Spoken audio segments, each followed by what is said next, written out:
This is where the fun begins.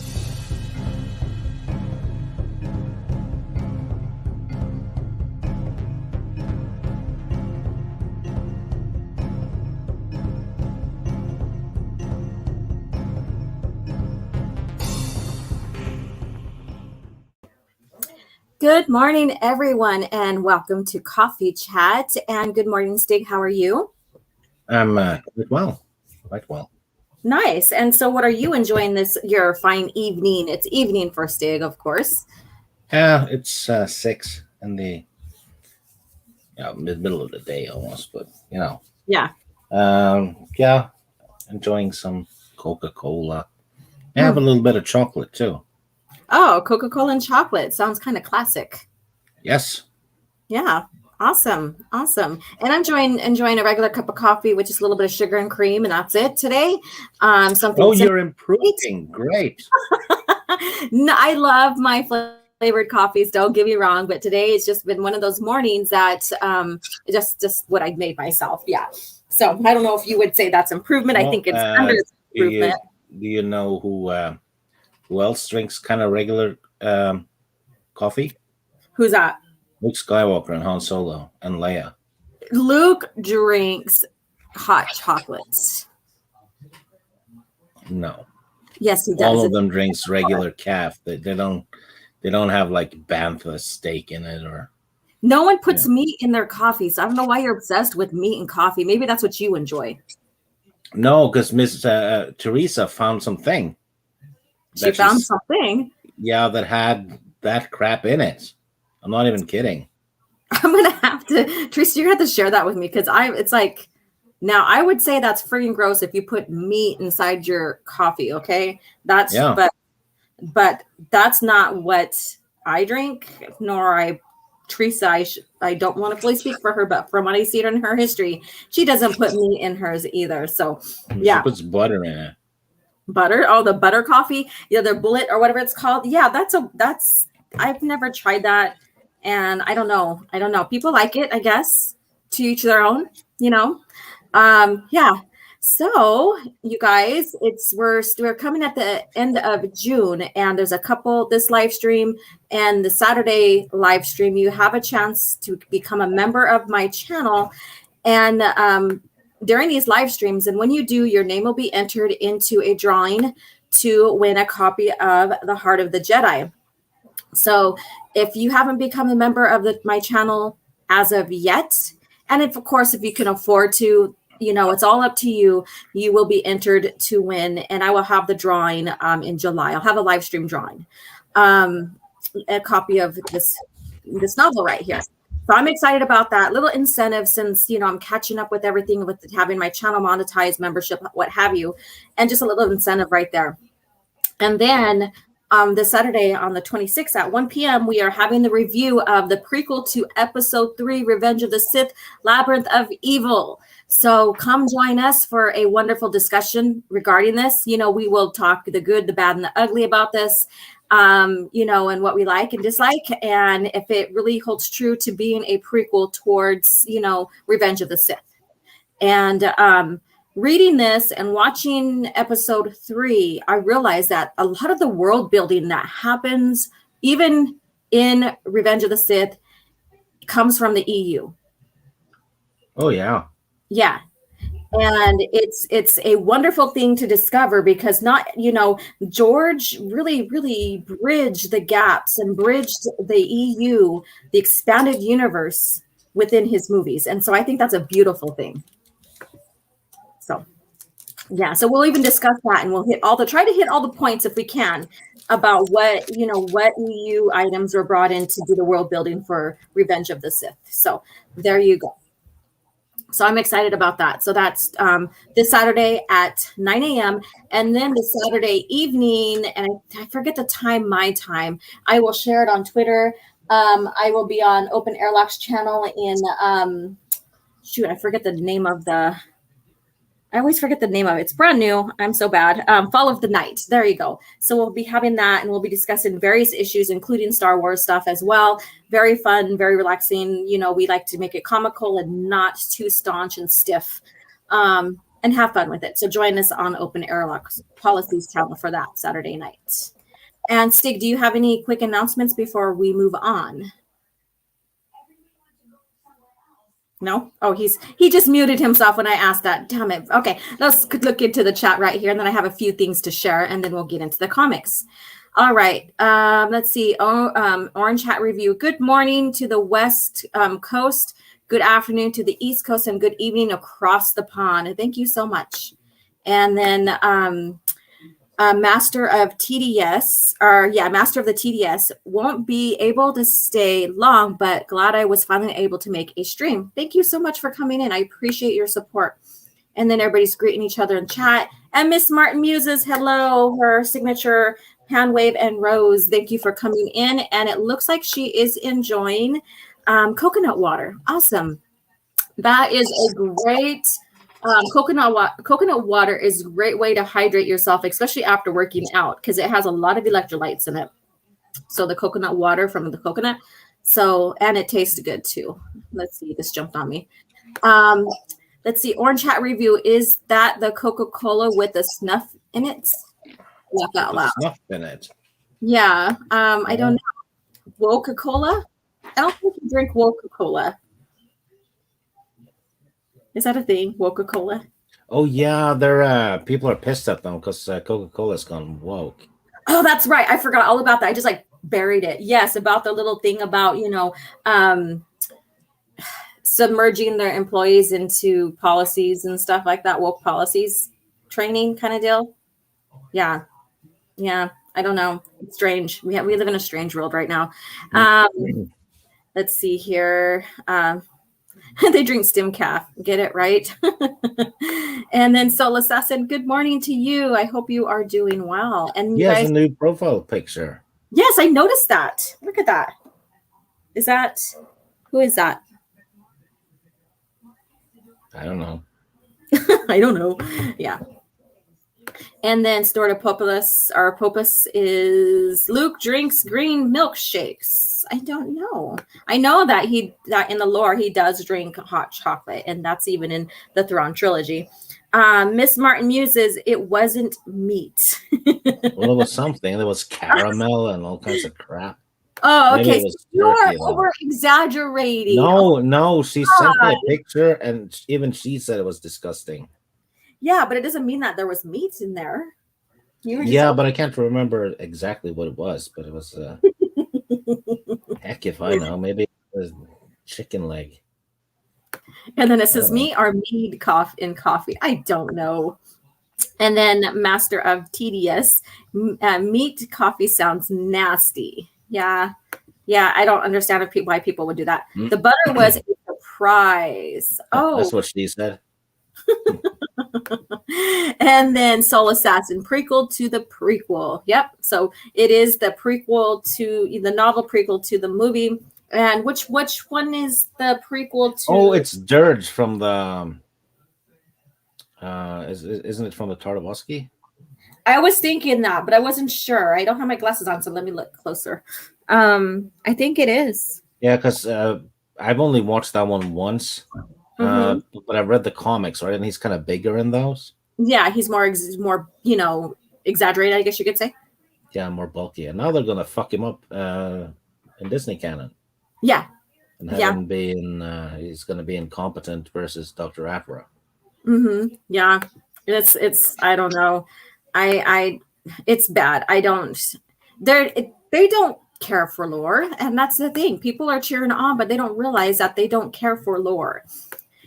And speaking of lore, I have been sharing this since I've seen it come up off and on. This is a petition for the reissue of the Young Jedi Knights. It's a 14-book series. I was able to get a hold of the series, but it cost a pretty penny at the time. Now it's even more if you find the collection altogether for sale. It's a great series because you get a glimpse of the new Jedi Order and the young Jedi that Luke gets to train. And it's kind of more focused on the solo kids, like the twins, but you do get to see, the evolution of Luke's order and training and the adventures that happens, for them, like Tahira, and, Tenno Call and and the twins and all of them, Lobaka, all of them that grew up in the order from young, from being children. And you know what's weird? The second book, uh-huh. one with Lobecca on it. Yeah. That one I see cheap on eBay all the time. Really? Yeah, it's Okay. that one and I can't remember which yeah, it's the first one and the second one. Uh-huh. I see those cheap on eBay all the time, but I Mm-hmm. hardly ever see the other ones. Oh, okay. Yeah, Yeah, but if you it's find weird. this, it could be, like I said, it could be a pretty penny. Mine, I was kind of reasonable, but I would still say, I would, say that it was a little pricey, considering that they're young readers, are young, yeah, young readers. For being young reader novels, they are fun to read, for any age, especially if you are interested in that generation of Jedi and you're interested in the solo twins and stuff. I would say, sign this petition. Hopefully, maybe something will come of it, but at least it'll show that what we want. We want reprints of original lore. Yeah, I have book number 2 and 13. It seems. Uh-huh. Okay. But yeah, um, Mhm. I guess I should try and get the other ones. Yeah, and sometimes it might even be cheaper buying them separate than trying to buy them together. You know what? I tried that Abe Books site, Uh-huh. and I tried ordering the third one Uh-huh. uh, earlier this week just to test that site out, right? Mm-hmm. And the book was, I think it was $4, Uh-huh. Oh. but then the shipping was over 70. Oh shit. That's insane. It doesn't cost That that is, much to send a paperback to yeah. Norway. Oh my It was God. over 70. That was I was like, no, I I don't wonder want if any of us can buy that for you and just ship it through our postal for cheaper. I don't know, because for some reason sometimes it'll say that the shipping is like $4 or $5, right? Mm-hmm. But then when I go to the checkout thing, uh, it changes. Yeah. So it's actually good that I noticed. Uh-huh.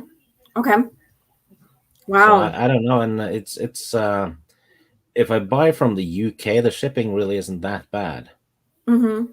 But if I buy from the US, then sure as shit. They want your child or your blood sample, everything, right? Yeah, I actually just sent a package to the US, Mm-hmm. and it was a little over 2 kilos. That Uh-huh. one did not cost $70. Oh, yeah. Wow. Okay. It's crazy, and it could be the who they're. I don't know. I'm coming up with excuses. I don't know. I can't tell you exactly why they want to. I don't know either. Miss Martin Muses, yes, I got done with a bike ride. Oh, cool. Yeah. So she did, have a little workout and stuff, and coconut water is excellent for that. That's just part of, my fitness self. I kind of pay attention to all that. And then Orange Hat Reviewed, that is Dirge, yes. And then you and Stig are worrying me if you didn't recognize Dirge. I'm not wearing my glasses, and my screen is further away from me than normal, so no. So, and then I'm more used to seeing him in his his comic, comic self, I guess you could say, how they did him in comics, and it's been a while since I watched Tartakovsky's Clone Wars. So yeah. So bacon flavored coffee. I don't know. That sounds nasty. Disney canon managed to F everything up. Yeah, you're about right. And I love the Jedi Apprentice and Jedi Trials. Yeah, those are some other good ones as well. I have the Last of the Jedi series, so I was fortunate to find that. So I didn't really collect too much of the Young Readers series. So I've been keeping an eye out for them to add to my collection. It's so annoying when Disney went, girls couldn't identify with anyone in Star Wars, and it was Uh-huh. a boys franchise and stuff. Look at Becky and you and Teresa, Yeah, and even Mara. yeah. You Mhm. guys ate it up. Oh yeah. I've been a fan since I could remember. Since I remember even watching, the OT and stuff when I was little. And so when I heard that, oh well, we want young girls to resonate with Star Wars because it's particularly patriarch kind of blah blah blah blah. I'm like, what? There's Princess Leia. She was one of the main protagonists. In fact, sometimes you'll hear even George say that she is the lead, like because the movie starts with her in a sense. And but when you look at the three main heroes, none of them can do anything without the other. Yeah, and look at these books. You have Tenel Ka, you have Jaina, you have Tahiri. Yeah, they are girls in this one. Yeah, exactly. So Yep. Yeah, and so I think that was just they were so disconnected that they wanted to share their politics, their identity politics, or whatever. It did make them disjointed on the fact that it's always been there, and they also fed into people wanting. And I don't know why these coming generations feel this way. I cannot explain. It's narcissism. Maybe. I mean, they literally want themselves in Star Wars. Yeah. They want a 40-year-old franchise to 100% cater to themselves. Yeah, and isn't that Acolyte supposed to be nothing but female characters? Oh, yeah. Okay. I hope she casts the people she lets Harvey have his way with. Oh, God. Oh, my God. She kind of owes them one. Yeah, and the thing is like, okay, so I'm going back to just my journey. Like we had Princess Leia, she was the main protagonist as well, and I resonated with Luke more. I wanted to know what happened to him after he became a knight, after he threw down the saber to face Palpatine and what have you, and he sacrificed himself for the greater good, and I'm hoping that it would redeem his father. I wanted to know exactly if Luke was going to go ahead and hold true to his promise to his masters on recreating the Jedi Order and teaching others, and and I didn't look at him because it's I didn't resonate with him because he, for gender wise or race wise or anything like that. I wanted to know what happened to him. I felt that I resonated with him because he came through and hardships overcame a lot of stuff, and so that right there is, I guess you could say, boundless. I guess you could say that right there is the human condition. Yeah. And so that's why. And it was, so I wasn't sad that I couldn't have a female to relate to, because there was Leia, there was Mon Mothma, so we later on Mara Jade and Jaina, and then even Padme, Ayla Secura. She was in a lot. Well, you just started reading those comics though in the last year, so it's new content for you. Yeah, exactly. I'm not saying I was a comic snub and by not reading them. I just love novels better. But so this has given me another chance to rediscover what I love. And speaking of comics, on the 7th, volume 4 of the Old Republic omnibus thing is coming out. Let me go ahead and bring one up because it already says it's for sale. Let me see. Yeah, it's you can pre-order it. Oh, maybe it's for sale over there though. Maybe that could be. And the day before that, for those of you who pre-ordered that big Old Republic hardcover omnibus, that one will get shipped on the 6th. Yeah. So. Yeah. Let's see here. I'll share it right now. I think it was Kevin J. Anderson or something that said that it's going to be 5 volumes for the Old Republic. There's a series called Knight Errant that hasn't been in an omnibus yet. Yeah. So here it is, and this was tweeted by John Jackson Miller. In the comic shops today, Lost Tribe of the Sith, Spiral, the 10th and final in the series begun in prose, Rise as part of at Marvel Star Wars Legends. The Old Republic Volume 4, first time in print since 2014. find your comics shop, or, go to the link here. So this is available right now. I'm guessing it's pre-order or it'll be shipped right away. Yeah. So this is volume 4. And so if you're collecting these epic collections, I know a lot of people want to collect these without, oh my God, my voice is raspy now, without the Legends banner and trying to find them in other beans. That's fine. I support you in any which way you're going to collect the classical Star Wars. But, me, it's just cheaper and easier for me to get them all together. And these are chronological too. Mm-hmm. Yeah. Exactly. And so you'll get them in, like Steve said, chronological order, and they still do have like concept art and stuff in them, and so here you go. So, mm-hmm. And I read, and sometimes they have those kind of like guidebooks where you get information about the ships and stuff. Oh yeah, the X-Wings have that, huh? The ones with the X-Wings. the Old Republic too. Yeah, exactly.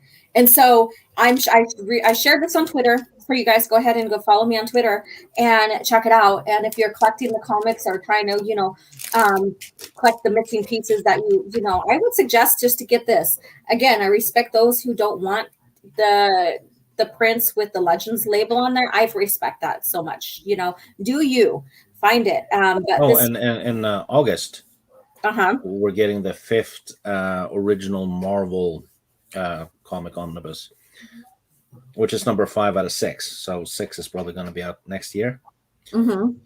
So a lot of these omnibus things are starting to wrap up. Yeah, because there's one Old Republic after this. There's one more Marvel after the next one. There's one more Clone Wars, and I think there's 2 more. What is it? Menace Revealed. Yeah. Yeah. I'm not sure about the. Well, there's going to be more Rebellion because they haven't done Shadows of the Empire yet, and they haven't done. There's probably going to be at least one more Empire too, because they're going to have the Dark Empire stuff in an omnibus, right? Yeah, exactly. Yeah, and so we're going to go ahead and get into the comic here. This is the last 2 in volume 1 of the Rebellion. And after, next week I'm on vacation, so there will be nothing on my channel. I may try to I've been trying to do Tuesday Lore Day again that did in the beginning, but I missed my mark this week, but I will try to get a lore video out, maybe another species. I'm not sure which species I want to do. Maybe Twi'lek in honor of Stig. Hey, can I pick? Can you pick? Okay. What do you? Okay. The Ewoks. The Ewoks. That is okay. I wasn't expecting that whatsoever. Oh, well, then people will see how brutal the Ewoks really are. No. They are savages. The movies doesn't seem to, make them appear that they wanted to eat Han and Luke. Mm-hmm. Yeah, and then I think like when the Empire was settling Endor, the moon of Endor there, the Sanctuary Moon, they were literally hunting down and eating the stormtroopers, basically. Yeah. Yeah. So they are really savage, So I mean, I think they were missing in a sense, or whatever. And there you go. So, oh my God, Kitty Bear asks. No. I just wanted to have a lore video about them. I didn't want to fuck them. Thank God. That would be so weird. Wick whack. Wick whack. Wick whack the Ewok. Whack the Ewok. Okay. All right. So let's get into this. All right, you guys. So please press the like button. Share this on Twitter. Let everybody know that we are live and now discussing the Rebel, Star Wars 11 and 12. And so again, next week, there'll be no coffee chat. And then the following week, we'll begin volume 2 of the Rebellion comic series. And this cover, it's an awesome cover, but it reminds me of the New Jedi Order books. Ah, okay, I get. The colors and stuff. Kind of dark grayish, kind of depressing almost. Depressing, yeah. Yep. So we have, we have them in battle in here. And, we've been figuring out, like, okay, so who was the spy? What's going on? Vader, there was a reveal of Vader, finding out who Luke Skywalker is.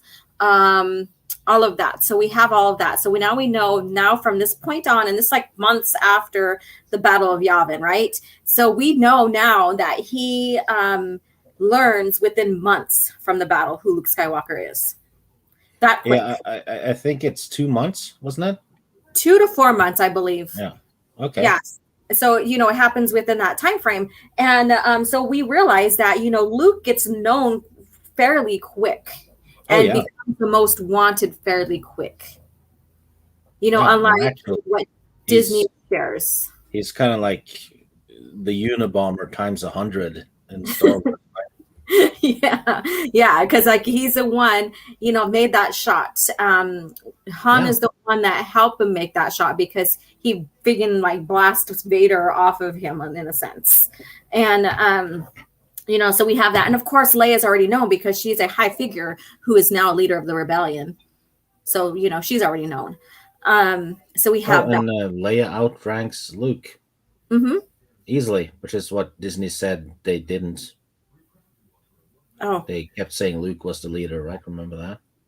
Yeah, there's so much misunderstanding that they have with the IP. It's like what Tim Open Airlock had posted this morning, and then Raging Rhino posted last night that there's it's lore breaking, and if you look at the movies, it's still lore breaking.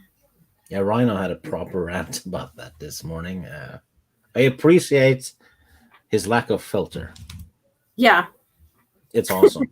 Was he ranting on live stream or on someone's? No, on Twitter. Oh yeah, I seen that. Okay, I thought maybe he was on a live stream too. I was like, I gotta watch that after because that's fun to watch. There was F-bombs. Yeah, he's very good at that. All right, yeah. So let's get into this. So the Rebels versus the Galactic Empire. We get this nice, image of battle here, and then of course Han Solo, Chewbacca, and the garbage barge pilot Perla have narrowly escaped Boba Fett on Coruscant by making a risky hyperspace jump to undetermined coordinates. Well, and see that's so here we go again. If you do undetermined coordinates in a hyperspace jump, you can end your life. That's why they say it's risky, right? Yes. Yes. And Leia's sojourn in the debris field that was once Alderaan has left her disillusioned and thoughtful as she returns to the Rebel fleet. Rebel pilots Preethi arrived back at the Rebel fleet in bad shape, but in time to warn Mon Mothma the incoming Star Destroyer Devastator. So we've seen that all take place last comic.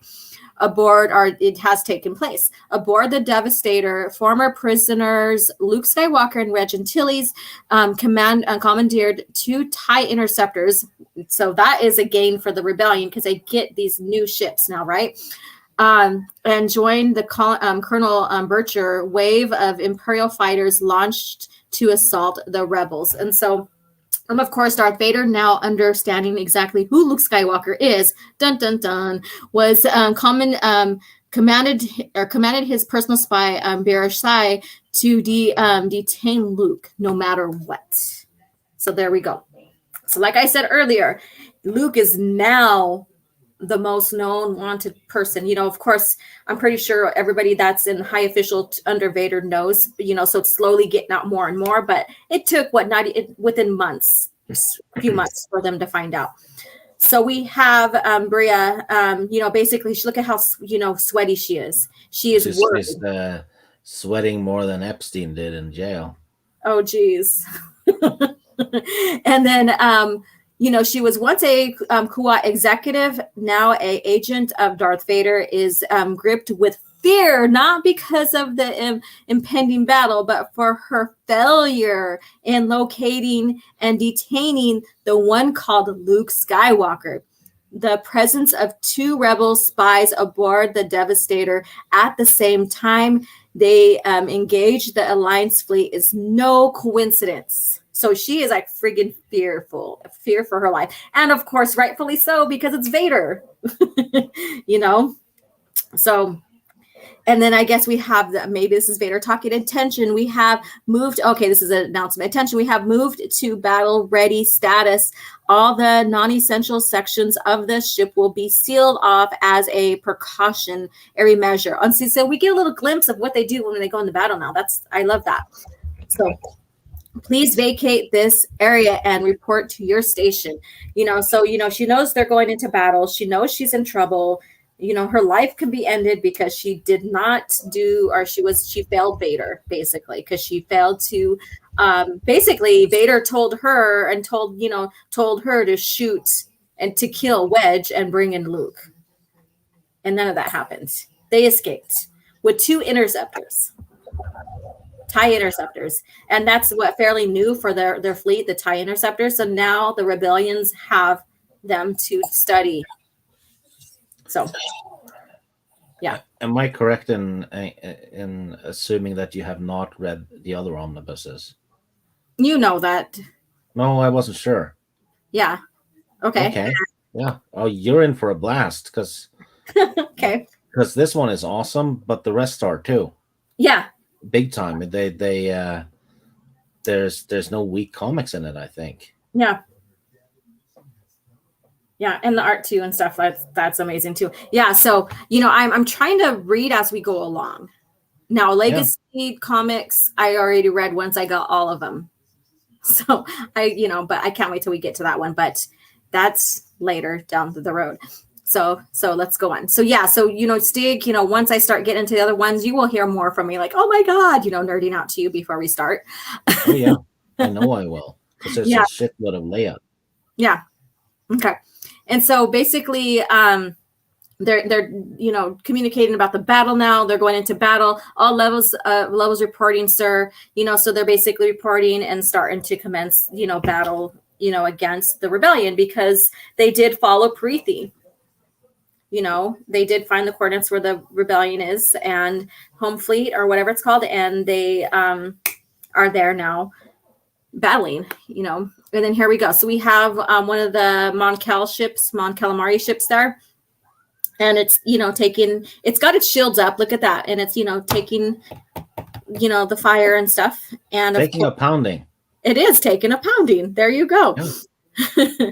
And we have Mon Mothma there too, and she's giving orders. And of course, we have C-3PO with his impending doom kind of talk. Oh dear, they're firing on us kind of deal. And we need to get to the war room, of course. So she's having all her people into the war room so they can start it's like get to the war room. There's no fighting there. Yeah, there's no fighting there. Yeah, so they make their way over there. So let's move on here. So we do have the TIE interceptors come in here. The fleet's getting blasted, Wedge. We have to do something. So this is Luke and Wedge. So they're flying. I don't know if they know right now. Like I don't think they know, basically, that who are in these interceptors.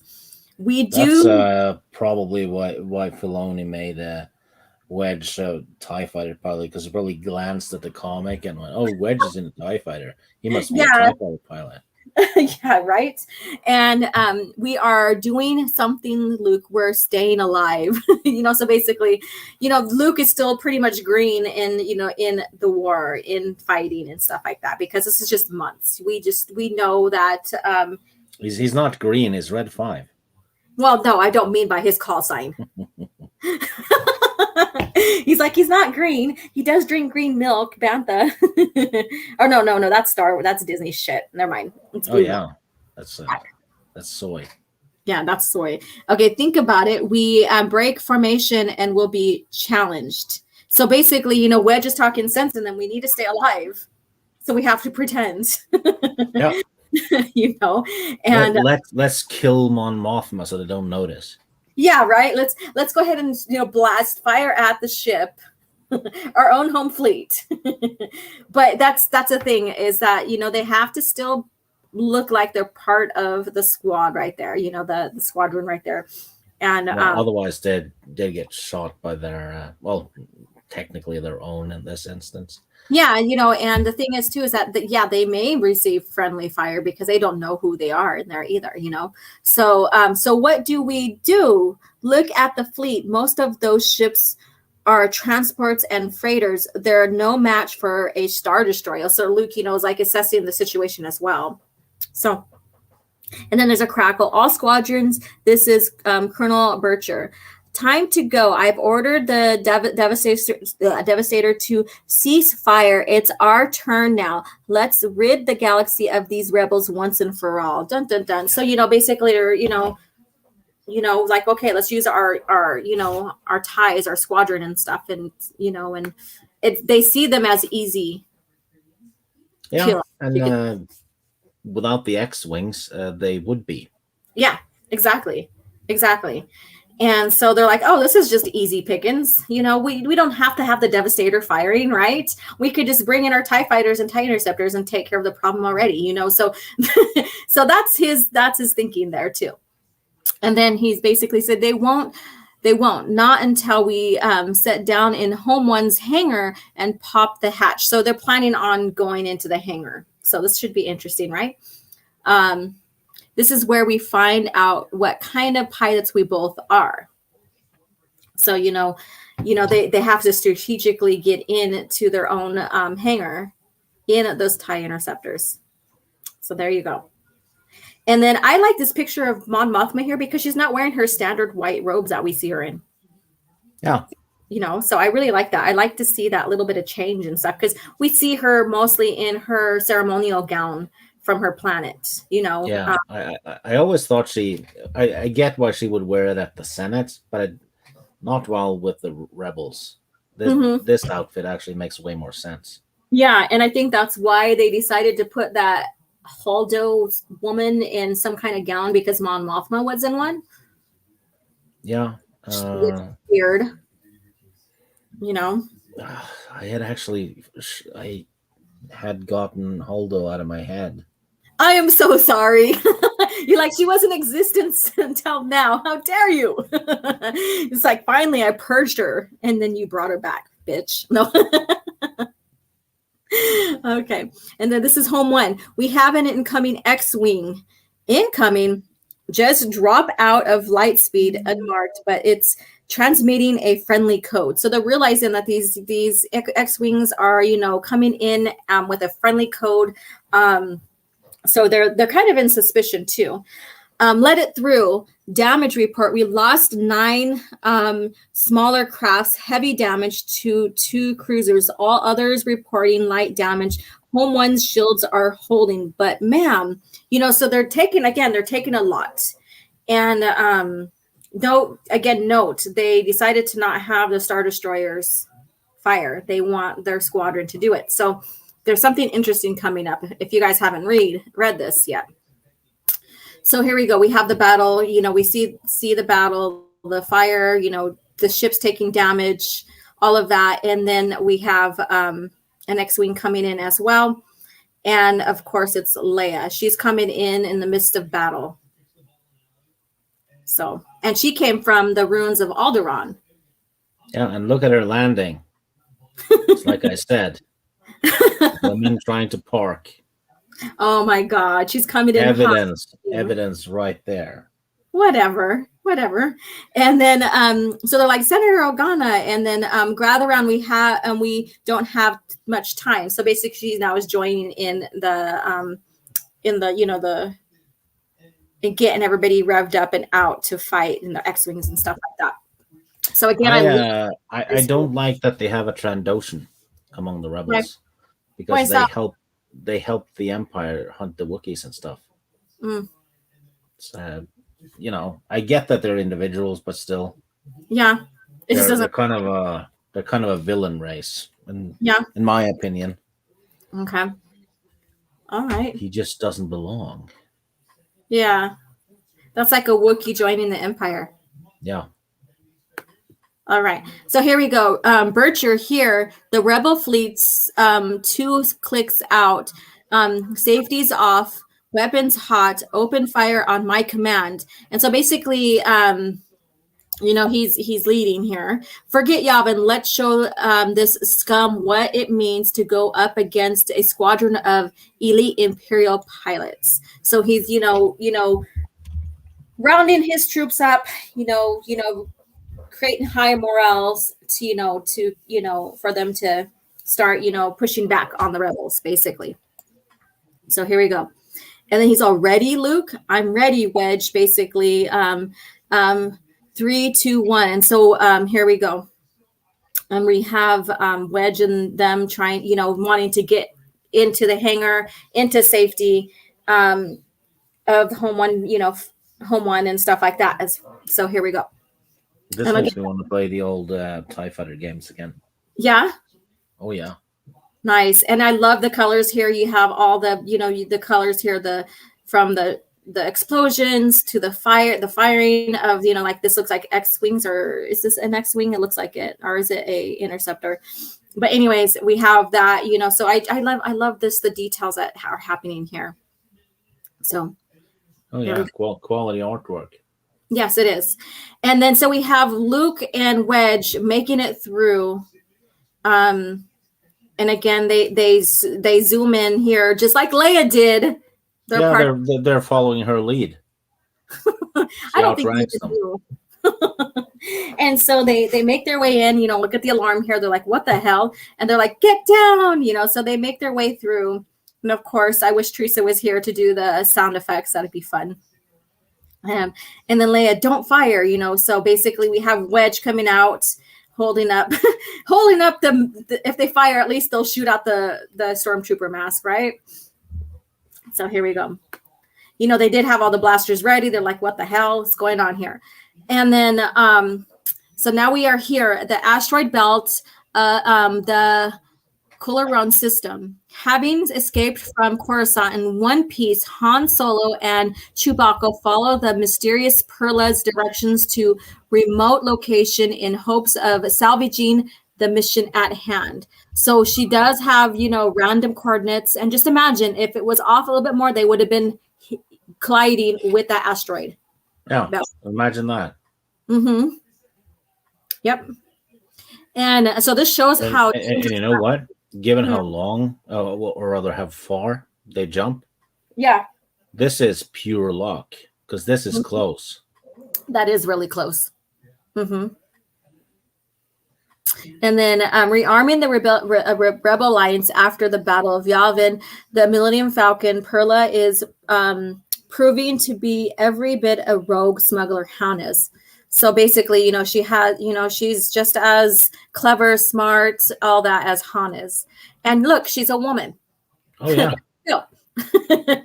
There you go. So they do make their way, to safe haven, I guess you can say, but it could have been disastrous for them. This your only pressure suit solo, basically. So it looks like she's going to, get into a pressure suit. To go into space. He's trying to pressure him. What do you know?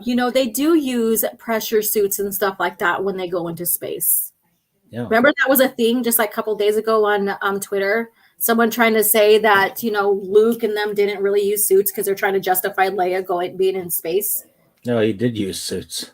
Yeah, I know. But they make even Kanan didn't need his suits. I know.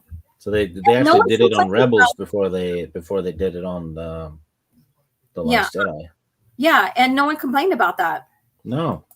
Because it's Filoni. Because you're not supposed to complain about Filoni. Yeah, or you get shot down, I guess, huh? Yeah. Yeah, so she gears up and goes out to take care of something. What was she doing here again? I didn't write down the notes from last night. Oh my, that's fell. I'm further revising my opinion of you downwards or you whatever. I think they're just having banter against each other. Let's see here. So let's go ahead and get into this.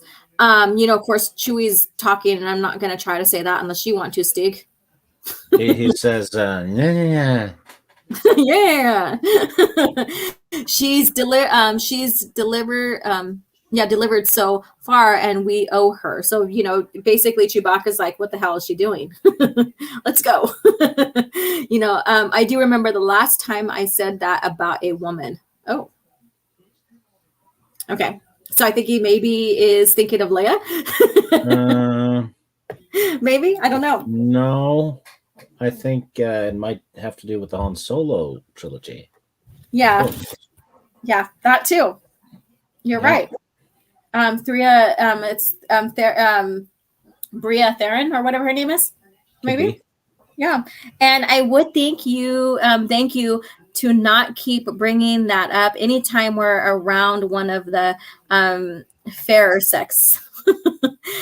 Hey, Solo, and see, we're having back and forth gender, I wouldn't say bashing, but if you had this banter, there you go, banter.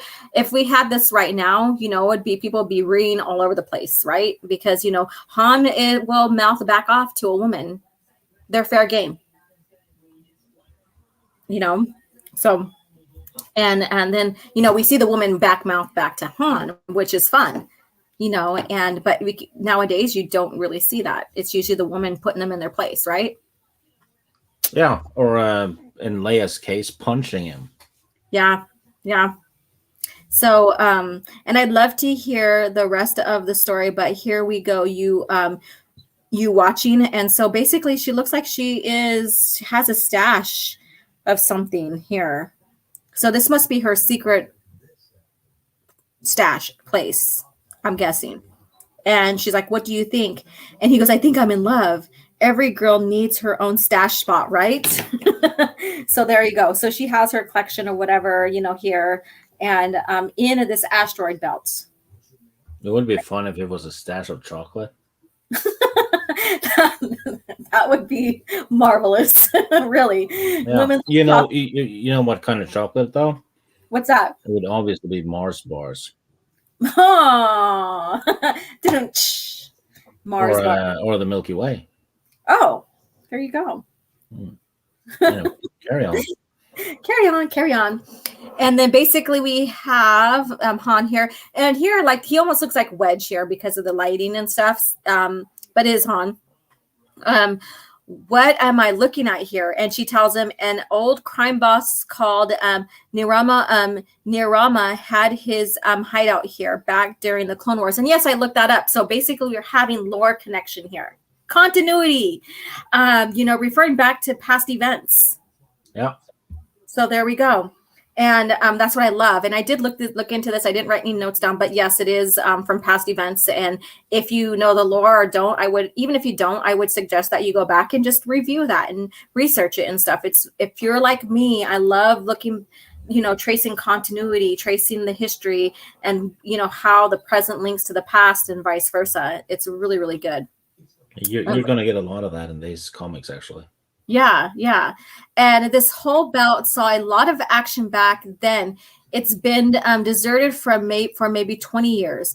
Well, yeah, because, it's been like 19, 20 odd years since, the fall of the old Republic. Yeah. Or the Republic. Yeah. So one of Nirama's old pirates works maintenance on Coruscant. I bought this off him. Been stocking it ever since. It's amazing what one can lift off Imperial Center in the name of garbage removal. Ooh, she's clever. Clever lady. Perks of the job, and basically that's where you come in. Obviously, I can't go back there. So now because of what happened, now she can't, use her old tactics because now she's wanted because of Han. From aiding him. Aiding and abetting basically is what the Empire will see that as. Oh, yeah. So, big time, given who he is. Exactly. And, so they're at their secret base and stuff. And here it comes. So what can we do for you, Perla? Asylum in your alliance, basically. So she's looking for refuge. She's a refugee now because she helped him out. So she wants, asylum.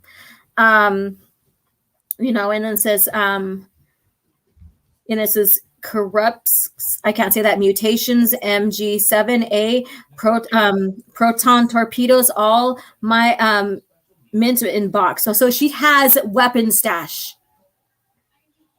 She has a weapon stash. That is freaking crazy. So we get to see a glimpse of how the rebels were able to obtain some weapons. Yeah, and they got it from a woman, and nobody made a big deal out of it.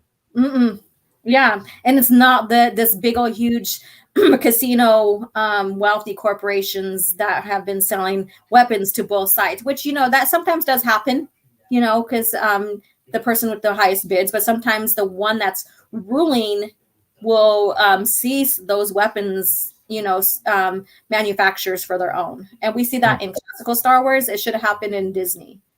Mm-hmm. Yeah, because usually the one with the most power will seize those opportunities.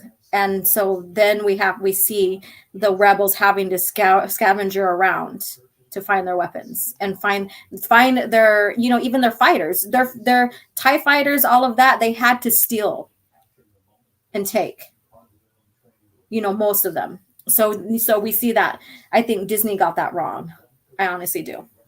So basically, she is now, bidding and saying what she wants and saying what she'll give for if she is granted what she wants with the Rebel Alliance, and she has weapons for them. So this is friggin' amazing. I like that.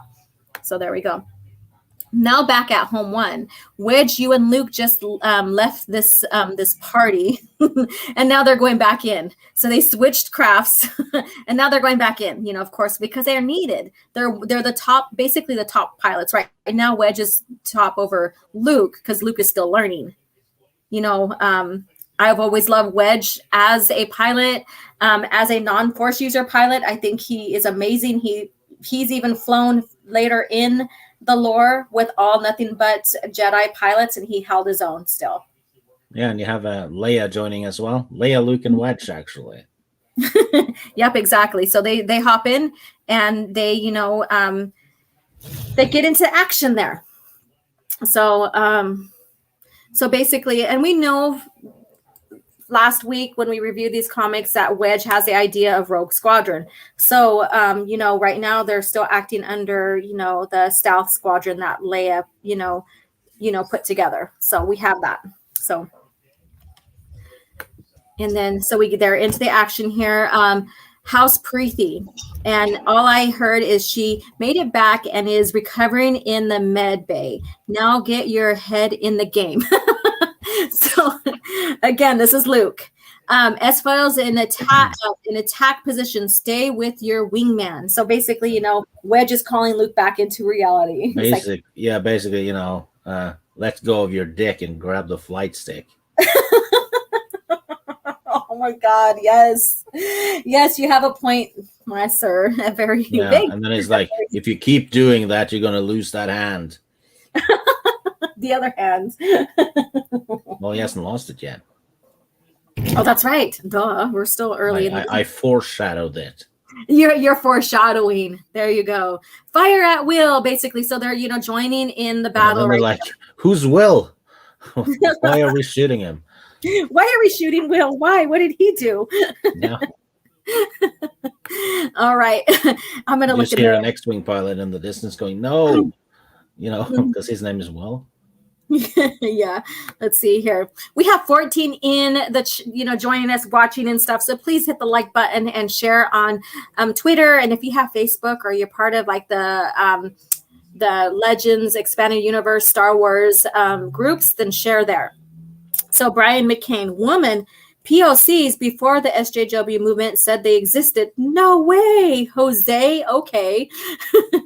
So I just thought I would come in and do that. That bottom picture though is gorgeous. Yes, I'm going to go back to that now. Let's go ahead and review. I don't think I have any super chats or anything. So let's continue. So First Blood. So down here, yes, there's okay. So this is going to be the art nerd in me. Orange and blue are complementary colors. They're opposite on the color wheel, so they complement each other and stuff. And you can see here how it does. We have the blue of space from the lights of the fleet and stuff, and then And then you have the orange flight suits here, and the blasts are orange to white, yellow. Very, very gorgeous here. You see a lot of action going on. There's movement going on here. Very, very nice. And then basically he says, who are those guys? The Emperor's best. Watch your six, everyone, and don't stop at and wait for your kill confirmations. Keep moving. So basically, they're getting orders, don't stall, don't second guess yourself. And, you just got to keep moving and keep yourself alive. So there you go. and I can't keep track of them all. They're everywhere. So they're being overwhelmed. So we're seeing them overwhelmed, which the Emperor's fleet knew, even without the Star Destroyer, that their fighters will overwhelm them. And that's how it's supposed to be. The Rebel Alliance at this point is still very much small. They did take a lot of losses too, at the Battle of Yavin. Yes, the Empire took the biggest impact, but the Rebels still, because they were small anyways, took a lot of loss too. Yeah, so and that's the tactics with the Empire. They show up with a Star Destroyer and basically flood the opposition with very fast TIE fighters. And they're cheap to make, and they basically swarm the enemy. Exactly. And then their TIE interceptors are now even faster than the TIE fighters, normal TIE fighters. And so, they're dealing with those now as well. And says, don't lose it, Luke. You can do this. So again, we're seeing Luke very green. He's still brand new to fighting. Even though he has his, Force abilities, innate abilities for instinct and stuff, he's still learning that he has to connect with the Force and stuff, and, so he also has to work as a team. Exactly. And so he's still learning here. So when people bash Luke in the movies and stuff to compare with Rey or whatever, they fail to realize that, he's still learning and stuff. And he's not OP here. He's not able to use the Force and defeat everyone in one swipe, like we see with what's going on, what had happened with Rey. So I don't get those kind of arguments. It's kind of stupid. It's like, did you even watch the OT? Seriously, did you even watch it? To make such claims. But anyways, I've digressed on that. Let's get into this. All right. So, and then he's like, Ben, where are you? So he's trying to reach out, to Ben. He's like, I need your help, and we know Force ghosts don't, interact with them that much, because it does take a lot of, like, I guess you could say Force energy and stuff. And if you're not familiar with the Thrawn trilogy, we know that they can only stay so much time within, the physical realm. They do eventually have to make their journey, basically, in layman's term, into the spirit world. Yeah, basically they can't be there constantly. It's almost like they have like one battery left. Yeah, they have to conserve it. Yes, and they're very powerful because they are now a part of the Force, but it doesn't mean that they're able to interact and help you in your fighting and stuff like that. So that's another misconception that Disney has about that. All right, Luke, is that you? And then he's a Preethi. And so basically she's reaching out to him in the Force because we know Preethi is like wrong number. Yeah, wrong number. I'm not talking to you, bitch. No, joking. Yeah.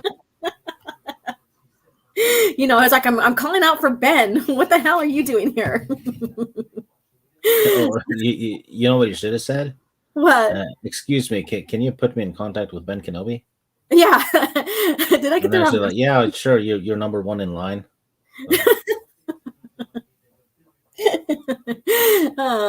Can I put you on hold, sir?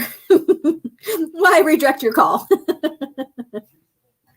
Oh my God, this is fun. All right, so Princess Leia will kill me, but I sliced the tactical comm. Just wanted to tell you to come back to me. I need to make it up to you. What the hell? She's like distracting him for leaving you before. Oh my God, the bitch is crazy. Yeah, she's calling him while he's fighting. Yeah, like distracting him. Yeah. That she should know as a pilot that could be fatal. You're not supposed to use that stuff for personal calls. Right? And then he's like, are you okay? She goes, I will be if you make it back. What the hell? What a thing to put on someone in battle. Yeah. That's friggin' crazy. What a crazy bitch. I'm sorry. She is. Mm-hmm. And then he's like, you can count on it. And he's all, Luke on your 12. Of course, I see them, Wedge. He gets distracted. He almost freaking gets killed. He's like, it's... Yeah. Someone's fighting, so don't call them. Yeah, we know he's not going to get killed, but still, it still could be fatal. It's stupid.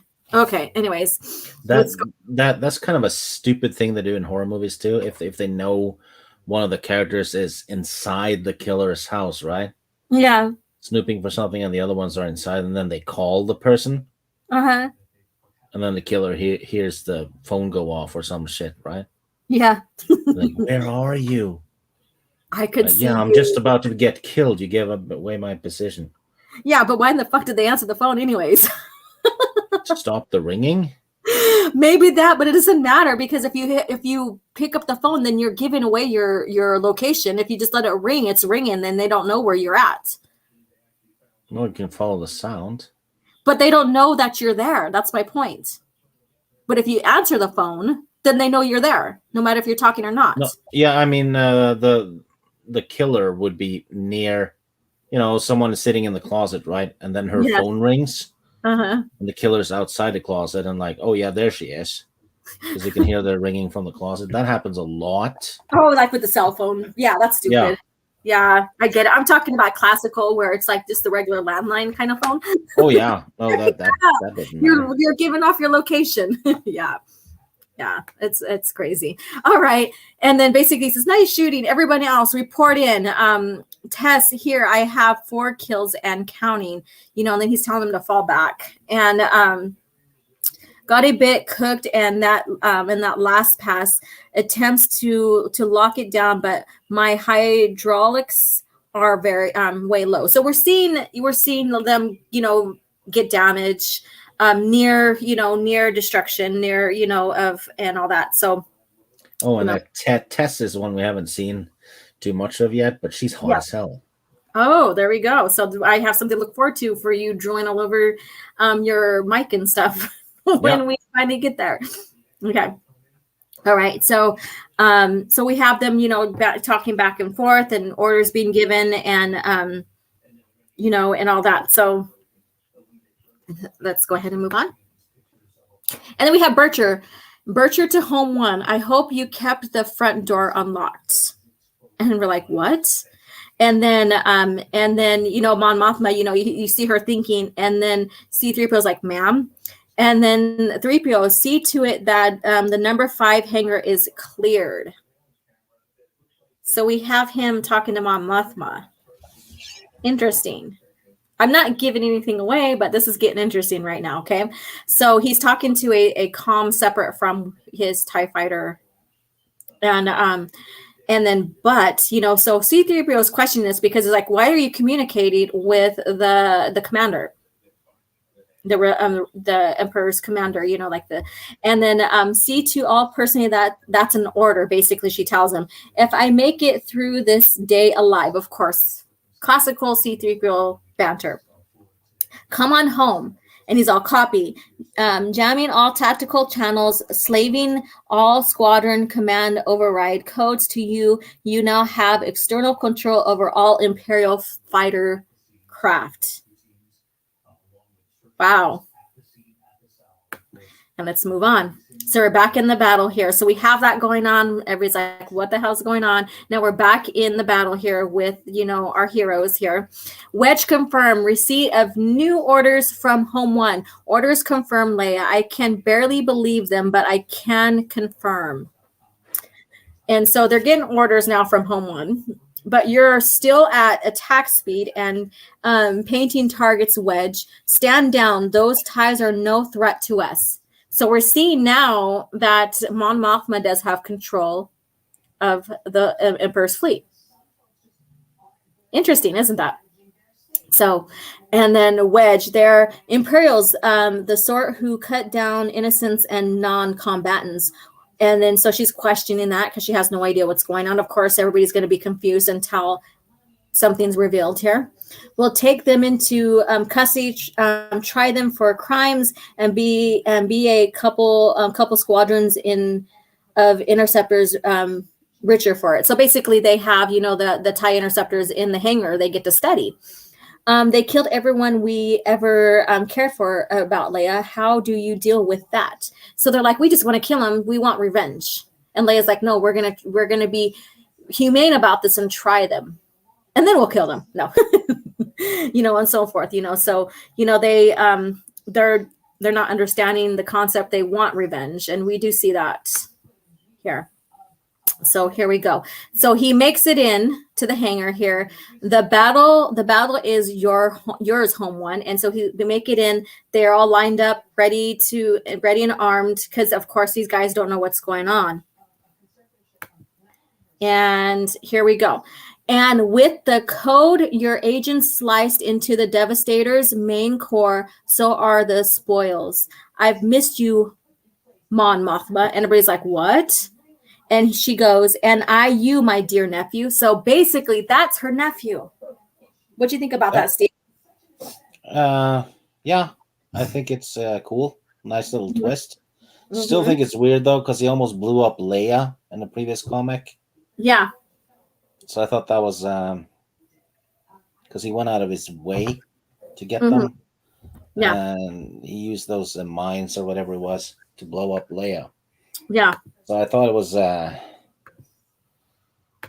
twist is cool and all, but there was no way you could foreshadow that one or guess it, right? Yeah, because they were looking for a spy, right? Yeah. And he came in like under the orders of Palpatine to demote Vader and take over his Star Destroyer. Yeah. So I think the twist is fine, but the execution, or rather the lead up to the twist, was just downright misleading. Yeah. Because he almost killed Leia. Yeah, but that's going to be explained a little bit more why. But still, I understand what you're saying. And then Matt G, 199 super sticker. Thank you so much. I don't have the normal stream in front of me to see what it is, but I appreciate your support. Thank you so much, kind sir. All right. Let's get into this now. All right. Wrong button. There we go. I'm getting the screen back in front of me. All right. So basically, of course, we have, and everybody's kind of like still confused. They're like, what the hell is going on here? And I would be too. looks like they have Sam Elliott with them too. Sam Elliott. Oh, yeah. In the back right there with them. Yeah, this guy right here. From the 3PO. Yeah. Oh, right here. Yeah, right here. Yeah. Yeah. No, yeah. Yeah. Sam Elliott's in there. He's in space. And so basically now we're back at Endor. And Lord Vader, the following automated message was sent to you via an Inscript emergency beacon subnet, a typical process associated with escape pods. So basically, I think the Bira Sai, left. And that's what the conclusion is, because she's like, I don't want to die, and I don't blame her. So basically, they let him know that she fled. So what a pansy! What a pansy! She didn't want to get the force choke. So we are at the conclusion here, Lord. Or let me go back here because there's other things that needs to be talked about. So basically, she launched the pod because she failed Vader. And we know what happens when you fail Vader, right? He's not as forgiving as the Emperor is, basically. And, so basically they're also saying it lines up perfectly with the aborted attack on the Rebel fleet. And he's all Bircher, missing in action. So, we're seeing this happen, and he's like, what the hell is going on here? And whereas Bira Sai now, an unknown Lord Vader, and her message concludes with a personal appeal for your forgiveness. So basically now she's going in hiding. Lord Vader, you also have an incoming message request from Emperor Palpatine. Dun dun dun. Prepare my personal shuttle. I'll take it en route. And that's the end of this one here. I do not like his helmet in this picture. Yeah, it's kind of. It looks like a caricature almost. Yeah, I think that's what they try to do, is stylize him as a caricature, in a sense. I don't know. He looks like Megatron in the Michael Bay Transformers, almost. Ah, okay. And says, I have no Twitter followers to speak of. Oh, I don't know. Sorry. If you're on Twitter, follow me and I'll follow you back. All right. I'm chatting it up. I dislike this video. I dislike. That's fine. Someone can. It just sets me higher in the algorithm and stuff like that.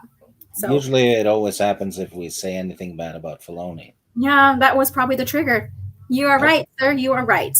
And can Stig sing? If so, can we rename him Sting Kenobi? No and no. No and no. All right. And then we had Dadman Walking 55. Hello. How are you doing? What are you enjoying? What beverage are you enjoying while you're listening to the stream? And Orange Hat Review, hence why Anakin couldn't stay long after talking to Leia. Correct. And he is the chosen one. So you would think that he would be able to stay longer, right? As a Force ghost. And Kitty Bear, I guess they don't have McAfee security software to stop slicing. Oh, yeah. That's about the new news about what's going on with McAfee and his weird tweet, I think. I seen that. Let's see here. Chatting it up. I really love the detail of the art in these older books. These days, I think it's all digitally done, which creates a very flat and lifeless look. Yeah. There's something off about the new comics. And I'm not saying that all of them look bad. Some of the new Star Wars comics have pretty good artwork, but it's just something's... Star Wars doesn't have a heart and soul anymore. You can tell. Yeah. So no fault of the artist. It's just the magic is gone, right? Yeah. It is gone. Chatting it up. If I remember the story correctly, this TIE squad was being led by an Alderaanian. No, Bircher is Chandrilla. Because that's it's from Chandrilla. Yeah. So that was the nephew of hers that was planted, strategically planted in to infiltrate the Empire. Which says a hell of a lot about Mon Mothma. As a tactician. Yeah, she is. Yeah, she's a very underestimated character. So maybe I'll do a spotlight of her on Twitter later, just to give her more attention, because she's like Stig said, she's very she's very underrated, basically. So yeah, but she is she shines a lot more in the EU because she's barely in the movies. Yeah, but right. She's the leader for a reason. Exactly. And I wish when they met to create the Coalition of 2000. About Palpatine in the prequel trilogy. I think it's Revenge of the Sith. I wish they didn't cut that scene. That would have been fun. Yeah, that would have been nice. So, Dad Man walking, dang algorithms. Yeah, it's okay. And then he is enjoying Coke. Pretty standard. Well, then you're right there with Stig. Yeah, top man. And Soul Assassin, please hit the like button. Yes, please hit it. Please hit that button and support, share. Let them know that we're live on Twitter as well. With all the stuff that's going on with Star Wars, with the Acolyte coming out and people starting to talk about that, whether you like it or not, I think that returning to the heart of Star Wars here, coming and watching this and supporting channels that support George Lucas era of Star Wars, is greatly appreciated, and it takes you back again to the heart of Star Wars. So, you know what I noticed? Can you hear it? Hear what? It's completely quiet because there's no Wilkins. Ah. Yeah, he hasn't came in yet. Yeah. And then watch him pop up. Look how nice and quiet it is. when there's no Wilkins. There is no Wilkins. Oh, he's going to show up before we end. Watch. And then you'll... Yeah, if we say his name 3 times, he's going to show up, right? It's one of those. Speaking of comics, I found mine from years ago, including 4 of the 6 Empire episodes of the Marvel Special Edition of Star Wars. Okay. Awesome. Oh yeah, they did some special editions with new artwork and stuff. And correct me if I'm wrong, but I seem to remember those having really good artwork. Yeah. The old original ones though, from the 80s. Yeah. They had shit artwork. Sorry, I'm just gonna say it. Well, I think that when you go back and look at the comics from the the early 80s, and then you look at the comics from modern, like the 90s and stuff, you'll see the evolution of the art in the comics. Yeah, but the movie comics looked way worse than the the old Marvel comics. Ah. It was just grainy and it just looked they're in the Marvel omnibuses actually, so you can you can read them there, but they're shit. Yeah, and like I said, you can see the evolution of that, and then also like there's going to be like comic artists that you like more than others, and I do have mine now. This is just fun to talk about anyways in general, even if you don't discuss the comic, and just talking about the artwork and stuff is fun, but that's me. We should definitely do the old Marvel ones sometimes. Yeah, that would be fun. Yeah, because they're so cheesy. Yeah. but they're full of information about the prequels actually. Yeah. Because you have one of the Mandalorians talk about how Palpatine came to power through politics during the Clone Wars and stuff. Uh-huh. And that was from 1980 or something, I think, because I was reading those comics. And okay. George had a plan. If someone says otherwise, that person is misinformed big time. I think they confuse with like having a plan and overall like idea for story and ideas written down and storylines written down. I think they confuse that with the actual scripts being written for the films. Yeah. And so when they say they don't have a plan, they think, oh well, because he didn't have scripts written down, that he didn't have a plan. Yeah, it doesn't mean he didn't have a bunch of story notes. Exactly. And then they say, well, he didn't have a plan because he changed so much and blah, blah, blah, or, he wasn't planning on Vader being the father or blah, blah, blah, blah. But the thing is like when you start going to production, sometimes details do change to make the story better. It doesn't mean you didn't have a plan. It just means that plan that you initially have changed. And that's a different aspect of that, is that plans do change. That's life. And so when a plan changed, that still means you had a plan. It just changed, right? Changed or evolved, whatever, added to. Yeah, exactly. And so, that's that old adage argument that people try to do when they try to defend Disney Star Wars is like, oh, well, since Abrams says that they didn't have a plan, well, George really didn't have a plan either. I'm like, well, seriously? Yeah, he actually did. Yeah, I don't know. It's ridiculous. So Kevin Tino Che is basically drinking Swiss mocha coffee. So there we go. That was very disapproval there, right there. Oh my God, You rebel scum. And that's probably what you're thinking about that. All right, and then Soul Assassin Wilkins. And so he is summoning Wilkins. Look at that. I don't know what you think about that, Steve. All right. And Chaos Man 17, thank you for being here with us. I'm pretty sure it's one thing I hate about Disney Star Wars is that they always portrayed the Empire as pure evil instead of complex and evolving in a more better empire. What do you think about that, Stig? He's right. Because the Empire was complex. Not every Imperial was evil. Yeah, some of them, like when you look at Mara Jade, She thought that she was doing good for the Empire. So she thought that her actions, that the orders and the action she took was for the betterment of the Empire. So she was doing it under what she thought of good intentions. Until she realized that she was actually working for a very evil man. And Crix Medine as well. He defected. Mm-hmm. Yep, exactly. And Dodonna as well, I think. Yeah, he's the one who defected too. I think we went through that comic already. Yeah, Crix Medine was in prison, and Kyle Katarn saved him. Yeah, that's right. Oh, I love it.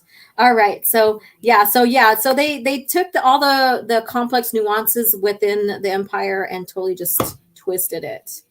Again, another misunderstanding with the direction George wanted to take, or was taking. Interpreted the Empire. All right, so Dead Man Walking 55, or Dad Man, sorry. Great minds think alike. Some days I think I'm alone on Star Wars, then I hear Stig and I'm not alone. Well, I'm so glad that he impacts you and that you guys are brethren in the bigger cause of, keeping Star Wars alive. There you go. That was very awesome. All right, Soul Assassin. They released the entire Marvel Star Wars on 2 omnibuses and another one for the UK collection. I saw that because I was looking for. I think I was helping you get one. Probably. And I was using the UK Amazon, and I saw one of those. And I'm like, what's this? Yeah. And that was Yeah. It was way more expensive though, probably because it was thicker. That's what she said. Yeah. Kevin Dino Che, Swiss, not Swedish. Good. He felt that. He felt that disapproval of yours. Yeah. If it had been Swedish, you'd be watching this stream from the toilet. Oh. Okay. Because of diarrhea. Ooh. Okay, that's too much. Okay, Terminus, thank you for the $5 super chat and thank you for supporting. And again, if you guys become a member of my channel during this live stream or on the 26th, you'll be entered to win a copy of this novel here. So there you go. So Heart of the Jedi. So if you missed the time when it was up for purchase, don't fret. If you become a member of the channel, you may win a copy from me just for supporting, a way of giving back in a sense.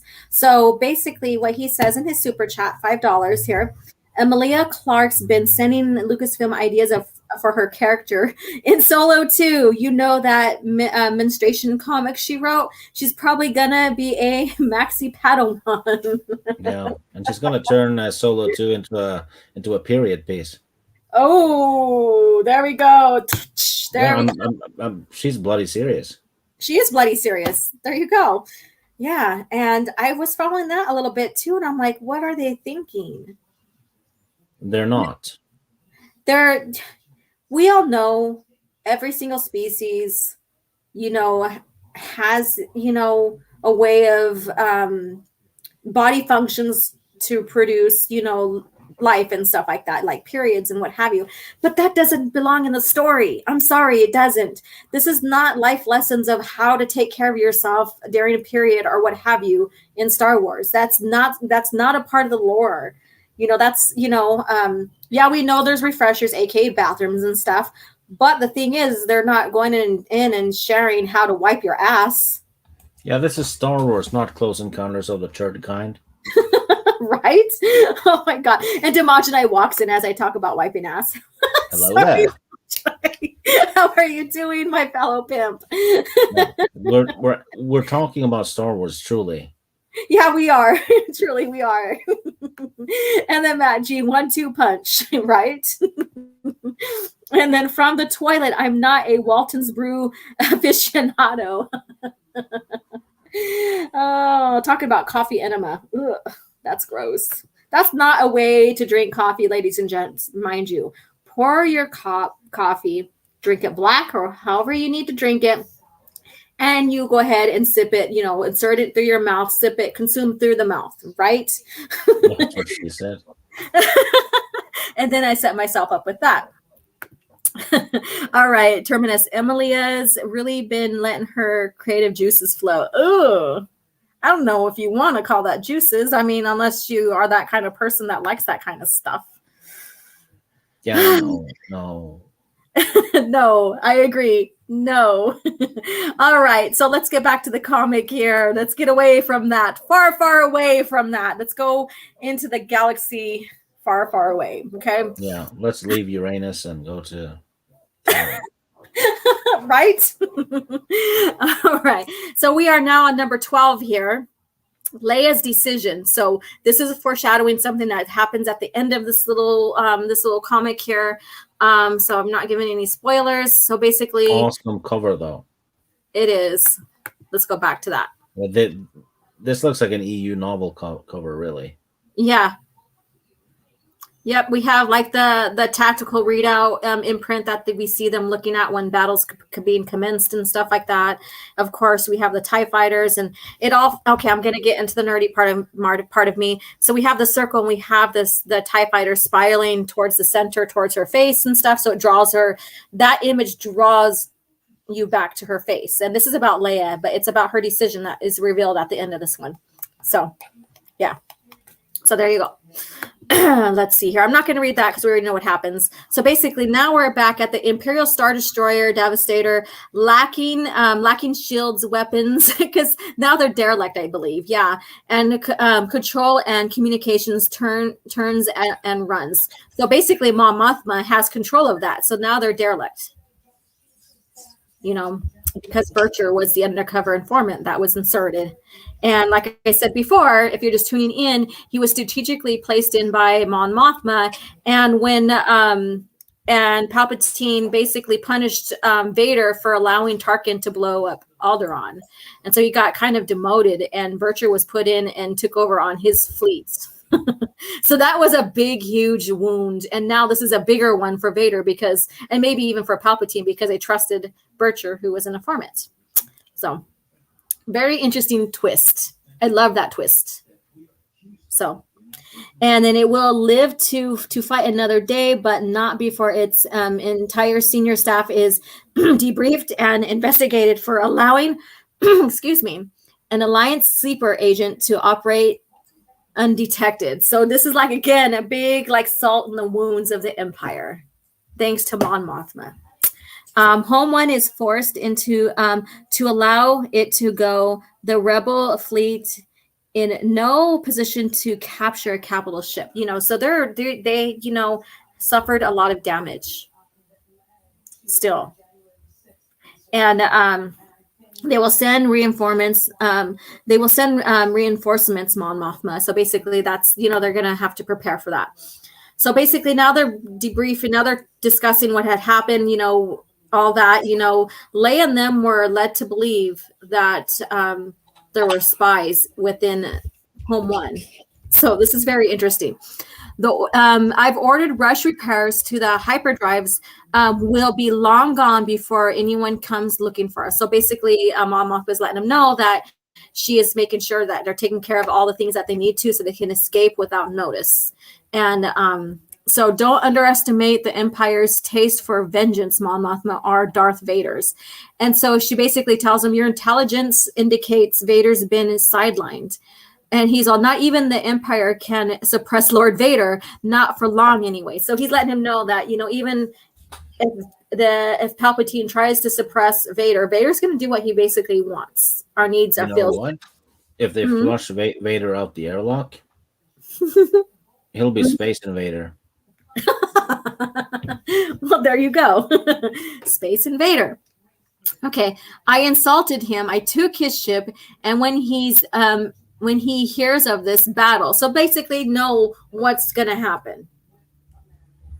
And Vader, he doesn't basically take prisoners. Well, if you're Luke Skywalker, you're a prisoner, but basically he'll want to end you. So we have that going on. And Senior Organa has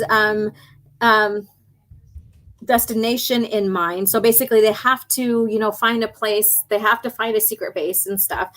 And what can you tell me about it? And she goes, nothing, my dear. Basically, Leia's got to tell him about it. She will handle the briefing herself. But until I get some answers from you, Mon Mothma. So basically, Leia's like, before I tell, I need to know what exactly is going on here. Because again, everybody's confused with what happened and so on and so forth. And you whoever you are, and then he's like, Cal Bircher, my lady, I am a few things. A member of the Trandurian Special Forces, a keen student of political history, a devout rebel, and perhaps most importantly, nephew to this impressive woman here. And she goes, that's enough, Cal. Let's save it for the briefing. My chambers, 30 minutes. My chamber is in 30 minutes, Senator. So basically, they're going to be debriefed and stuff. And Leia is very skeptical about the situation, of course. And then she basically says she'd like to bring in Wedge and Luke since they were a part of the missions and, and all this, and they deserve an explanation as well. And so they all, prepare to meet up in 30 minutes. He goes, I have a lot to answer for Lady Organa and trust to earn. Bring your pilots. I'd like to meet them. So basically they, prepare to meet. And so now we have, things going on in here. By the moon of Alderaan, have rebel pilots not yet earned their trust of our commanders? So basically Leia is still on her little rant here. So, and then we get back into the hangar where the pilots are at. And look, we have a Twi'lek, we have all of these guys here. Very awesome.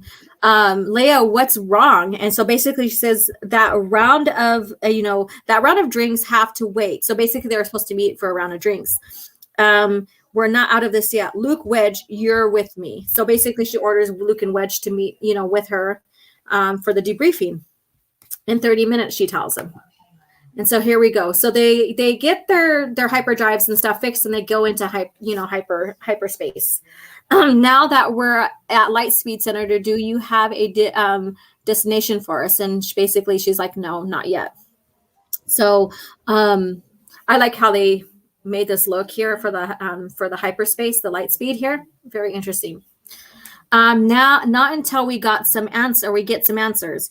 Your suspicions are only natural. So he lets her know that it's, it's okay to have these suspicions and stuff. Basically, he's saying, there. I understand how you feel and I support you. The common way to, have the lady to calm her down, right? Mm-hmm. The right way to say it so that you're not in trouble. No, just say that every time you're in trouble and you'll be fine. There, I understand.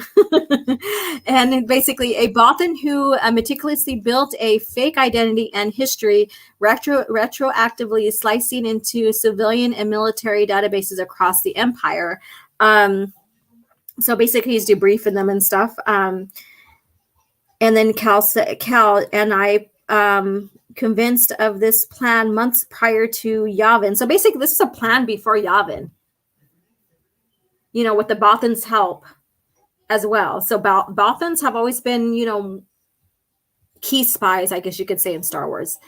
They were utilized on both sides, right, Sig? I think so.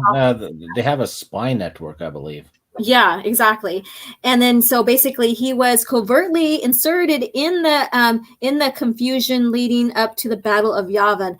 I'm sure it all comes as a shock. So basically she's brilliant. Mon Mothma's brilliant. So she, the confusion of this impending battle that's going to happen and stuff, they end up inserting her nephew. And then so basically Leia's like, what? You informed no one else? What if Yavin had been a failure? And then he says, then I would be a lost asset. He knew the risks he was taking, right? That is friggin' bravery right there. Mm-hmm. He could have been discovered and executed. He was going to give up his life for the rebellion if that happened.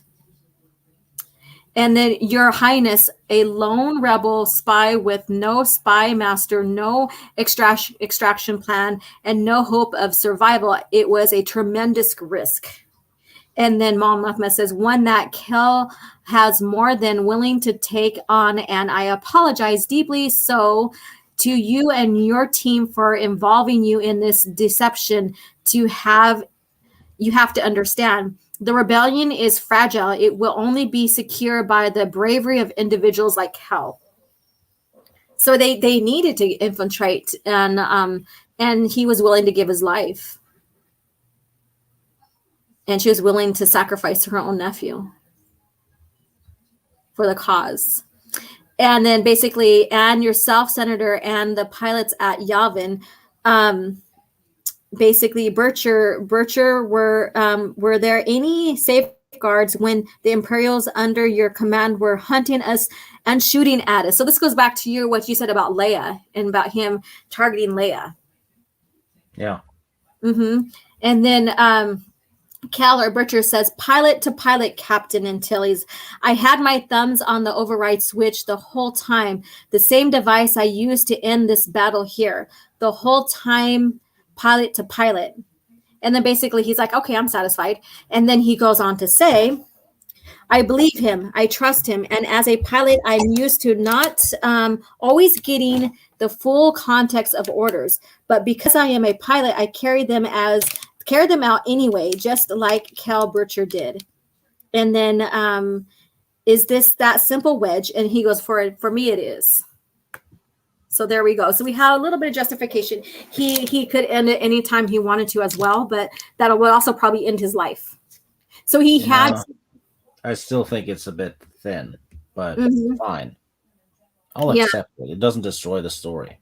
No, it doesn't. But then, he had to be the devil's. He had to act out like an emperor, imperial. Yep. And he pursued Leia. So, like, if he would have killed her, I mean, which is we know that that's not possible in the storyline of it all. But still, he had to shoot at them. He had to, do what was necessary for the Empire at the time because he was inserted in, and he didn't want to blow his cover. Yeah. So basically, Mom Mothma says, thank you, Wedge. And then, ma'am, you'll find an official request logged in the system as of about 20 minutes ago. It requests excuse me, I'm losing my voice. It requests only dissolution of Stealth Squadron and the information of the proper Alliance Squadron under my command. So this is Wedge talking. So here we go. And my thumbnail for my image there is Squadron, Rogue Squadron. I meant what I just said about following orders, but given the choice, I prefer a good fight out in the open than to Black Ops. Do you have a name in mind, a roster? And basically, this is the announcement of Rogue Squadron. So this is when, Rogue Squadron is born. It's born under, Wedge had the idea, but Luke is also given credit for creating Rogue Squadron. So, and that's what we know in the history of Rogue Squadron. And, oh my God, Cat, stop it. And any of the pilots from Stealth are welcome to join, and we'll take it from there. Cal, you're welcome as well. And so basically, Mon Mothma approves it, and Cal wishes them good luck and stuff. So we have the birth of Rogue Squadron here. So just months after Yavin. So there we go. And Rogue Squadron is one of my favorite squadrons. It's one of the OG squadrons, I guess you can say. Oh, yeah. Yeah. Yeah. And Wedge, like I said, my favorite, pilot. He can hang with the best of the best when it come to Jedi pilots, and well-deserved because he's not even Force sensitive. So it's deserving of him, and get into the X-Wing comics, get into the X-Wing series, good reads, very good reads. And I know still need to read the novels. Okay.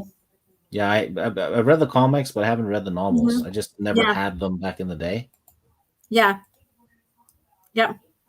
So yeah, I have it's 9 books, isn't it? All in all. I think it's 10. There's could one. Be. So yeah. There's one at the very end of the storyline, like before we get close out, or we get into Legacy, or within Legacy, or at the end of Legacy. There's one more. I think it's. I think it's called Mercy Kill. Yeah, Mercy Kill. I think it's right before Crucible. Yeah. Yeah, I knew it was around in that area. Yeah, so good reads. You get Raid Squadron as well, all that stuff, and so very good reads and stuff. But here we have the birth of that. And then, of course, we have Leia here. She's still like very, I would say, upset maybe. And she's like, a day of victory then for the Rebel Alliance. And then you have every right to be furious. So that's what they say to her. But it is a victory. You have a planet to show me. And basically, Leia does have, a planet, and we'll get into that more. If you excuse me now, I will leave you to official business. And so he leaves. He debriefs him and he leaves because there's nothing else for him to do. And meanwhile, we're back at the hangar bay here. And so Stealth Squadron is realizing that they're no longer useful, kind of deal. And they're going through the emotions of that. And they're discussing it. And let me see here. And they're like wondering what they're going to do. And then some of them like, I committed myself to the rebellion, so they're feeling kind of displaced until Wedge comes in, amazingly enough. And they're like, hey, gather, I have news. So basically he lets them know that, he'll address any questions and orders and all this other stuff. And then, and they begin to discuss it. And then he starts to let them know that he's forming Rogue Squadron and that he intends to have them all a part of it if they wish. If not, then he wishes them the best. So now he's letting the Stealth Squadron under Leia now take their place as a Rogue Squadron if they wish. So there we go. And basically they ask him, what is his Wedge? Who's going to be your XO? Are you interviewing? And what do you think the ties are for? So basically, they get to learn more about the ties, how they're operated, and all that other stuff, and start studying first pilot who can match my score from when I took the Imperial pilots test. That's my XO. And then he goes on, but first dismissed to the bar. So basically he's like, everything's on me kind of deal. And we know who basically out tests Wedge in the score. We know who that is. I'm not going to say names, but you guys probably know. So, and here we go. So they look like they come out of hyperspace here. And basically now we have Luke and Preeti. And he's like, wait, what are you leaving? And she basically tells him that, she's done. She's moving on. She realizes that, she has bigger things to do with, with her own culture, and that she's going to go back to that. And then she's going to tell him, but I'm always going to be that one in the eyes of the deck crew, in the eyes of the other pilots. And he's like, basically not my eyes and stuff. So basically, she's feeling like she's not as worthy as the others and stuff. And she's going to go return back to her planet and all this. And so we have her saying goodbye to Luke. And, basically she tells him, not all of us can be Jedi, Luke. Clearly that's your path. But my force sensitivity is telling me to head a different way on my home world. So basically she's going to go back and, finish her training and stuff like that. So, and then, basically won't miss it flying. And she goes every minute. So she'll miss flying, piloting and stuff, but she's ready to move on. You're going to go on to do amazing things, Luke. I can feel it. I feel it in the force. So, maybe a little foreshadowing here. Who knows? And then we have Han here and Perla, and they're talking to Mon Mothma. So again, here's my full image of her I can use. Remember we're talking about that? Yeah, it looks completely like Dr. Aphra. Mm-hmm, exactly. Just add that stupid helmet, mm-hmm. and you wouldn't be able to tell the difference. Mm-hmm. Yep. And then, so basically, they talk, Perla. So she's introducing herself to Mon Mothma. When Mon Mothma says, when Han failed to check in at the oh my God, cat, go. I have my cat trying to lay down behind my computer.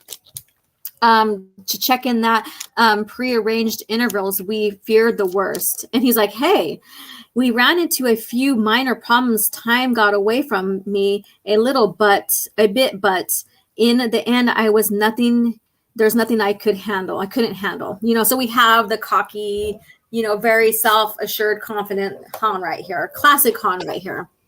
And then basically she says he's too humble. And then I think that they kept his character really good here. What do you think, Steve? Oh yeah, absolutely spot on, especially given the time period. Yeah, this is right after episode 4. He's cocky as hell. Yeah, exactly. So he is very self-assured and cocky and all this. And then of course Chewie's saying some stuff, and he's like, "Easy, Chewie. We left serious property damage across a couple square kilometers of Imperial Center." So she's reporting that Han Solo knows how to rescue a girl. Then you have Leia, most likely jealous. Yeah, look at her face. Yeah. She's like, "Oh, give me a break." Yeah. She's being passive aggressive. She doesn't like this. No, she doesn't. On behalf of the Alliance, Perla, we'd be happy to accept the gift of armaments. So basically, Perla now is getting her, is becoming a part of, the Alliance, or at least being protected by them. And she's exchanging with the armaments that, she had stashed and stuff. And it's well needed because we know that they're low on supplies, all of that. So, and she goes, if that's your intention. All yours. It's basically impossible to fence capital armaments away without attracting Imperial's attention. Seriously, look at the bottom picture though. If that's not Dr. Aphra, I don't know what it is. Mm-hmm. Come on, just put that helmet on, and you wouldn't be able to tell the difference. Yeah, and just color hair black, maybe. Yeah, just put a helmet over that hair. Mm-hmm. The Dr. Aphra helmet. Yeah, because it covers people, people wouldn't know. Yeah. Mm-hmm. All right, and then let's see here. So if you're not all that concerned with making enemies of the Empire, so basically she gives them, looks like, what is the coordinates to the her stash and stuff, and we know that Mothma's going to take it because they need all that they can get. So we need ships. Or we need a pilot, a ship master on one of the transporters. We would, in fact, gift you the transport in exchange for a 5-year term of service. So she's getting a good deal out of this. And then look at here. So look at Leia marching away all in jealousy. Look at that. I don't know. And let's see here. Let's get to this. And then so basically he goes and chases after Leia. He's all, "Your worship." And she looks back at him. And this is kind of like in remnants of her in Empire Strikes Back. Remember when Han was leaving? Yeah, that there is a pissed off face. Yeah, that is. She's not liking the situation, right? And then he's like, sorry, Leia, you got a minute. And I just wanted to see how you are holding up. And she goes, "After everything that's happened, Han, I'm still the damsel in distress." And then he says, "Come on, that's not it. Look, it may not seem like it, but I care. I do care about you. You care. Is that so hard to imagine?" he says to her. So we have the beginning of this like back and forth. Yeah, this is a little bit what carries over into Empire Strikes Back. Correct. Mm-hmm. And this is a very organic way to do it. Mm-hmm. She's realizing her feelings by being jealous of him and Perla.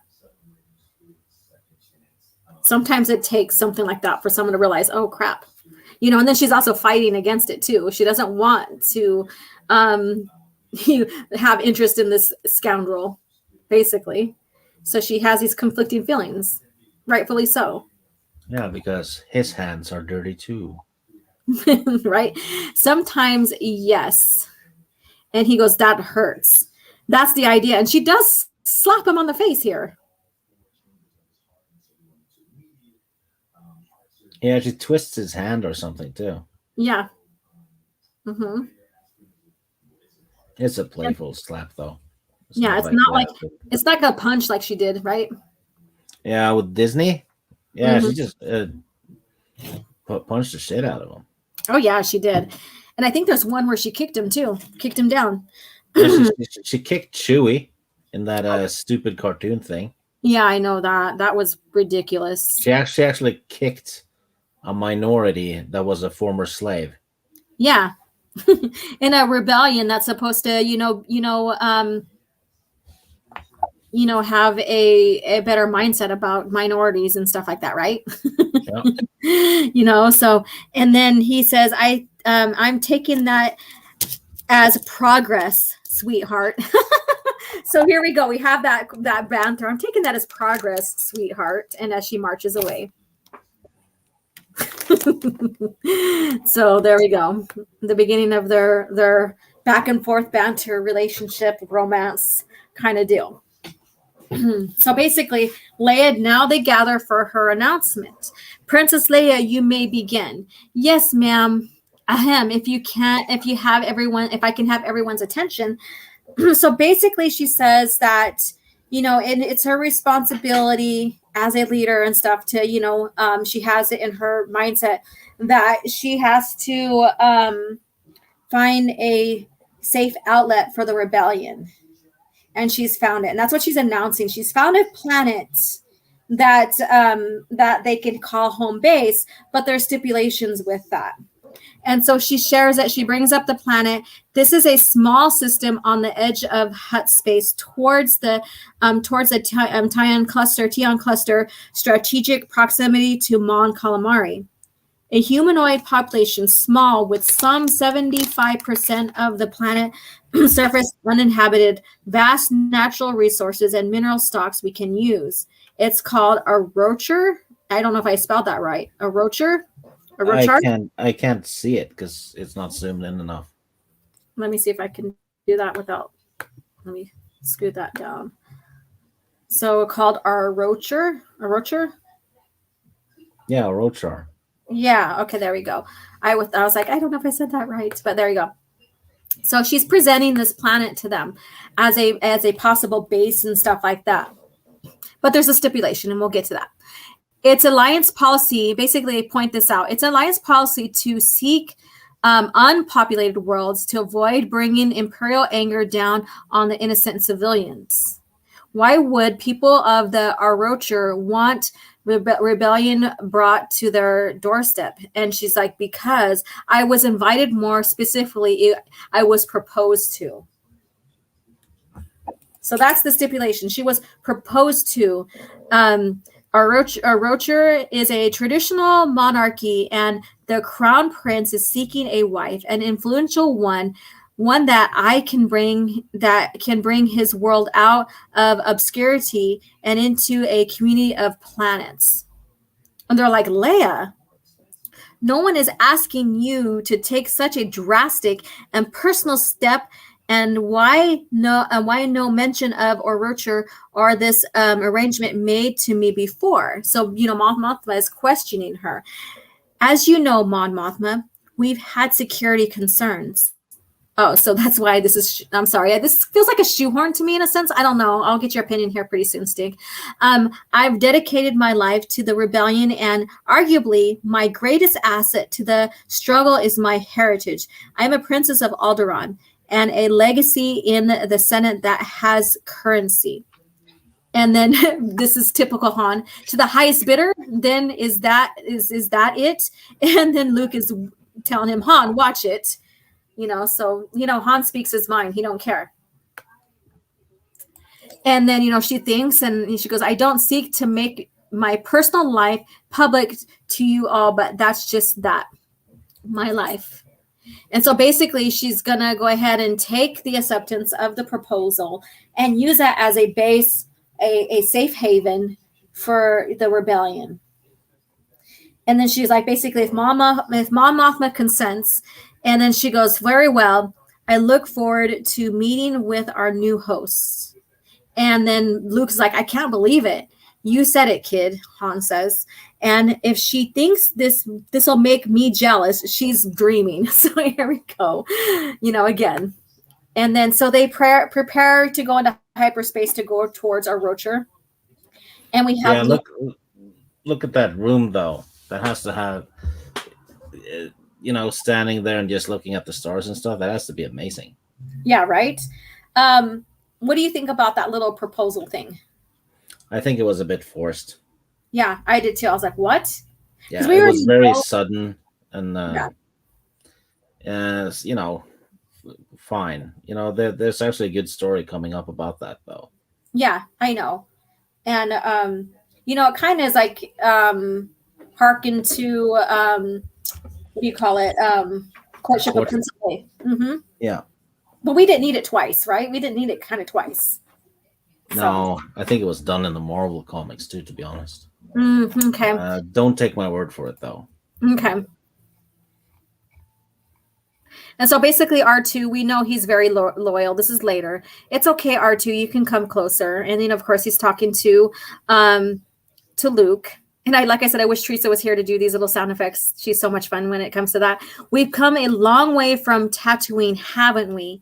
You are a loyal little droid, that's for sure. We already know how loyal he is to the Skywalker family. It's amazing.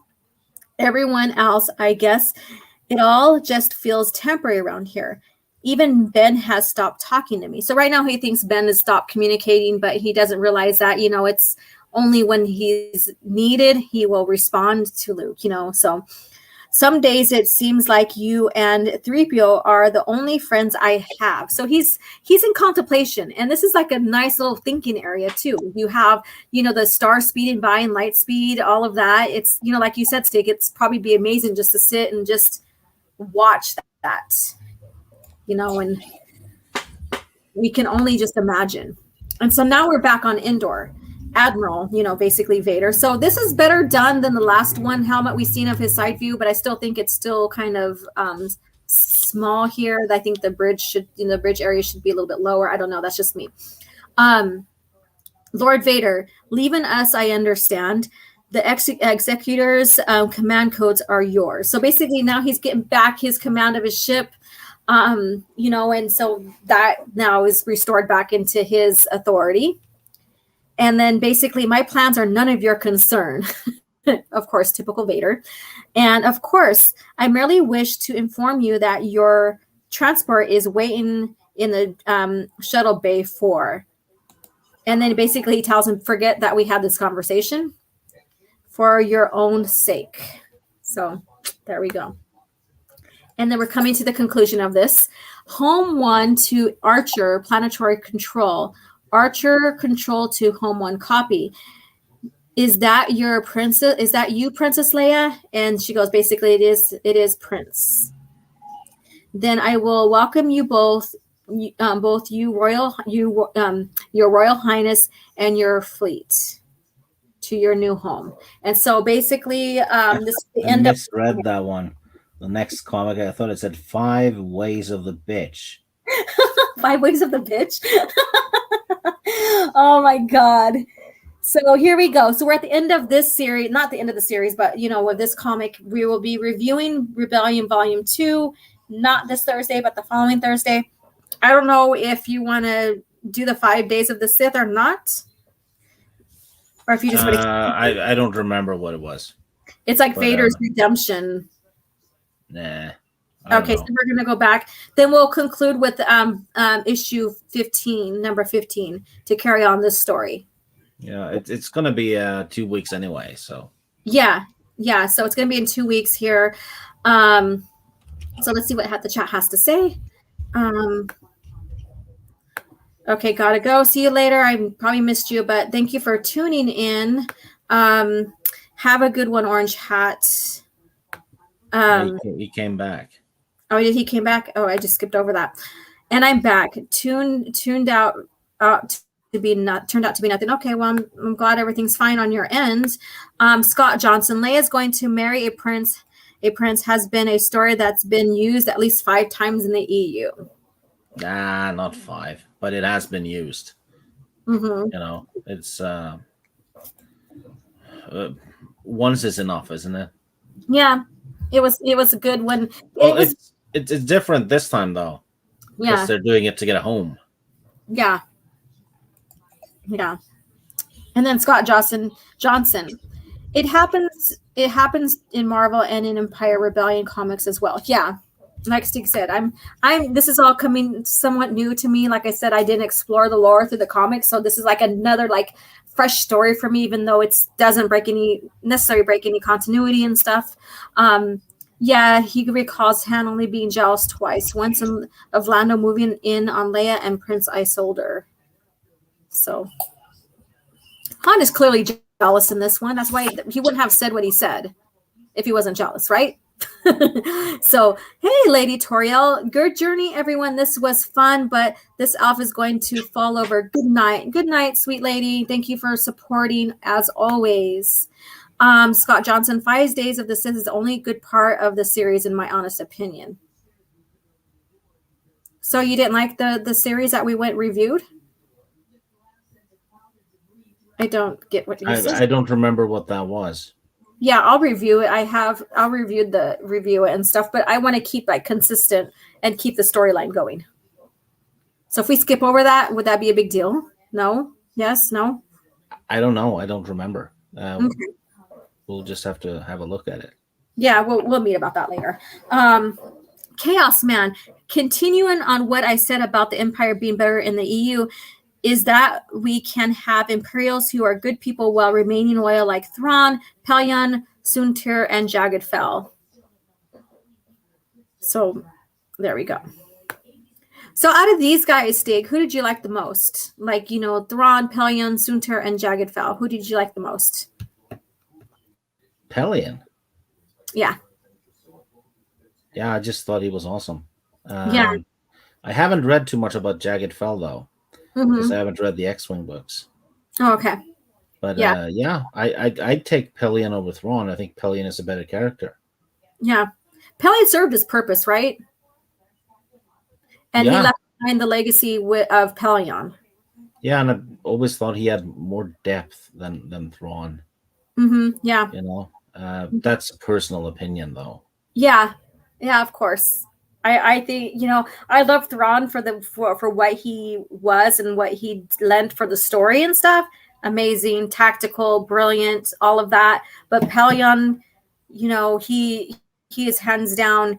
He learns, he takes what he learns from, like the Empire, including Thrawn and stuff like that. He's very reasonable. He treats his fleet with respect and all that. Just a very compelling character.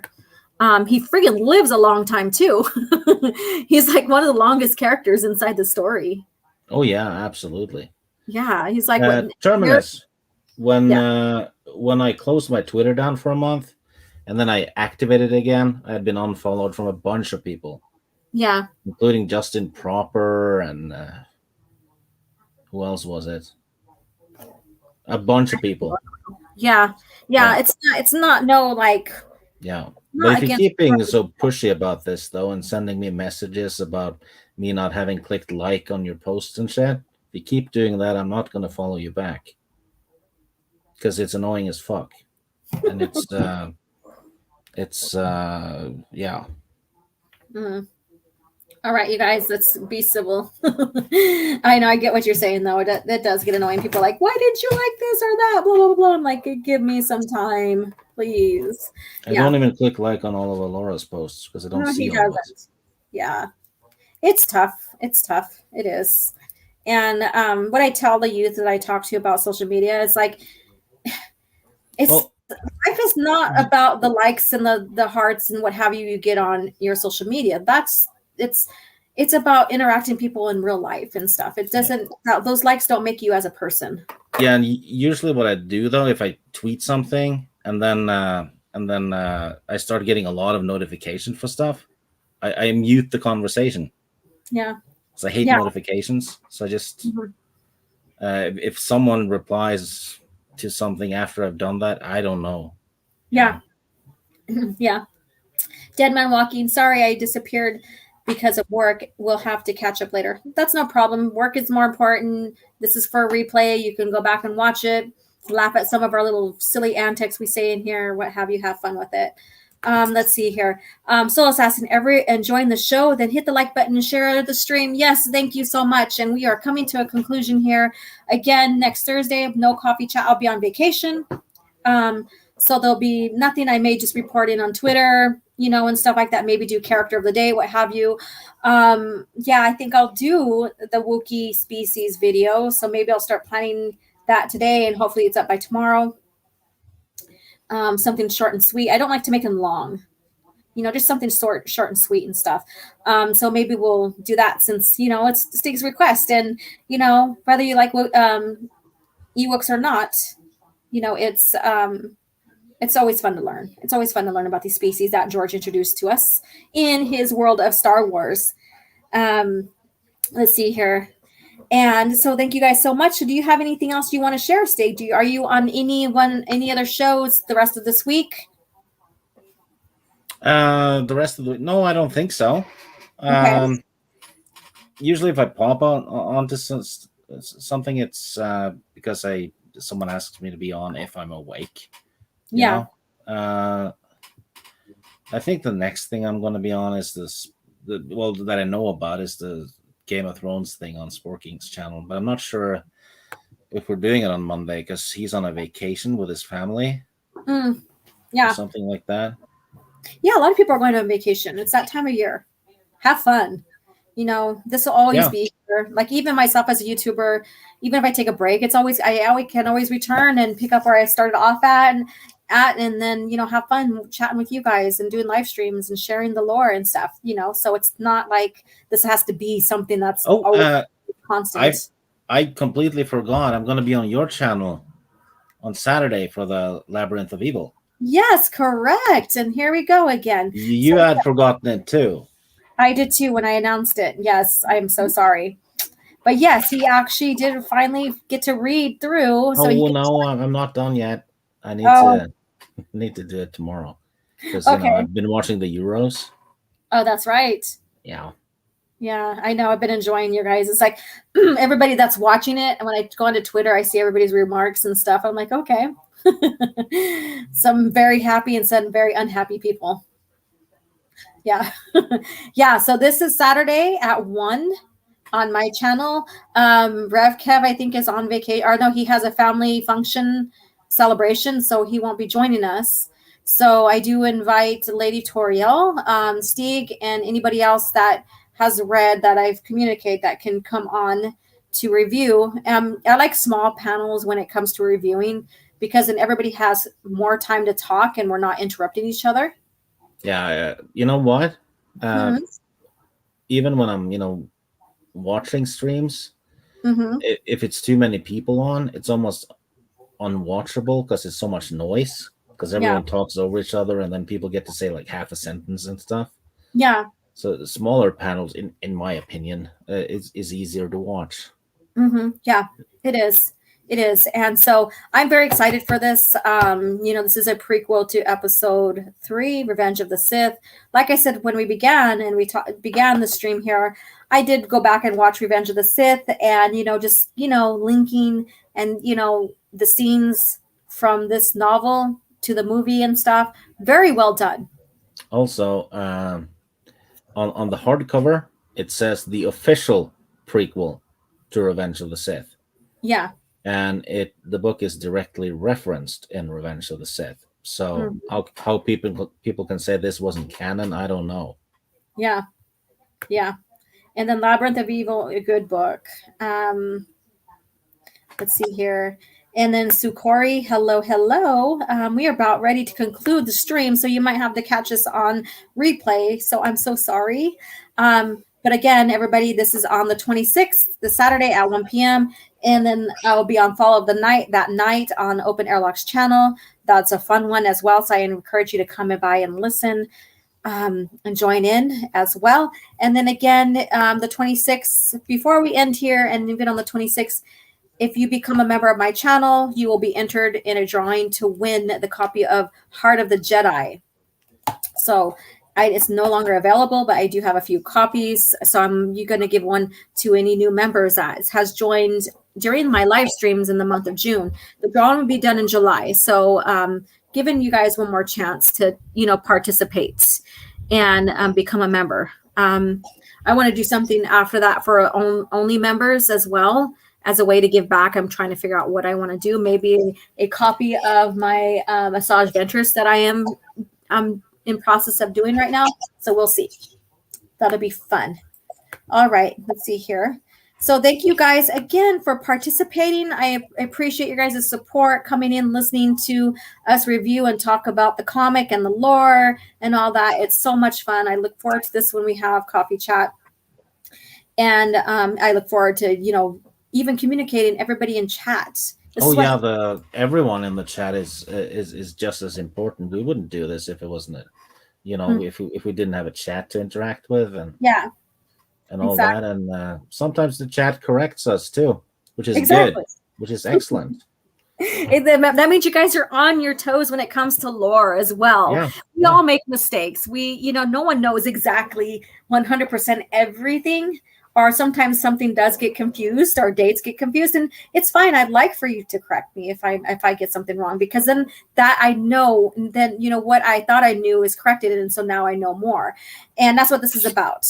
And it takes a true student and leader to accept corrections as constructive criticism for further growth, and that's a good thing. So there you go. I'm off my soapbox for that.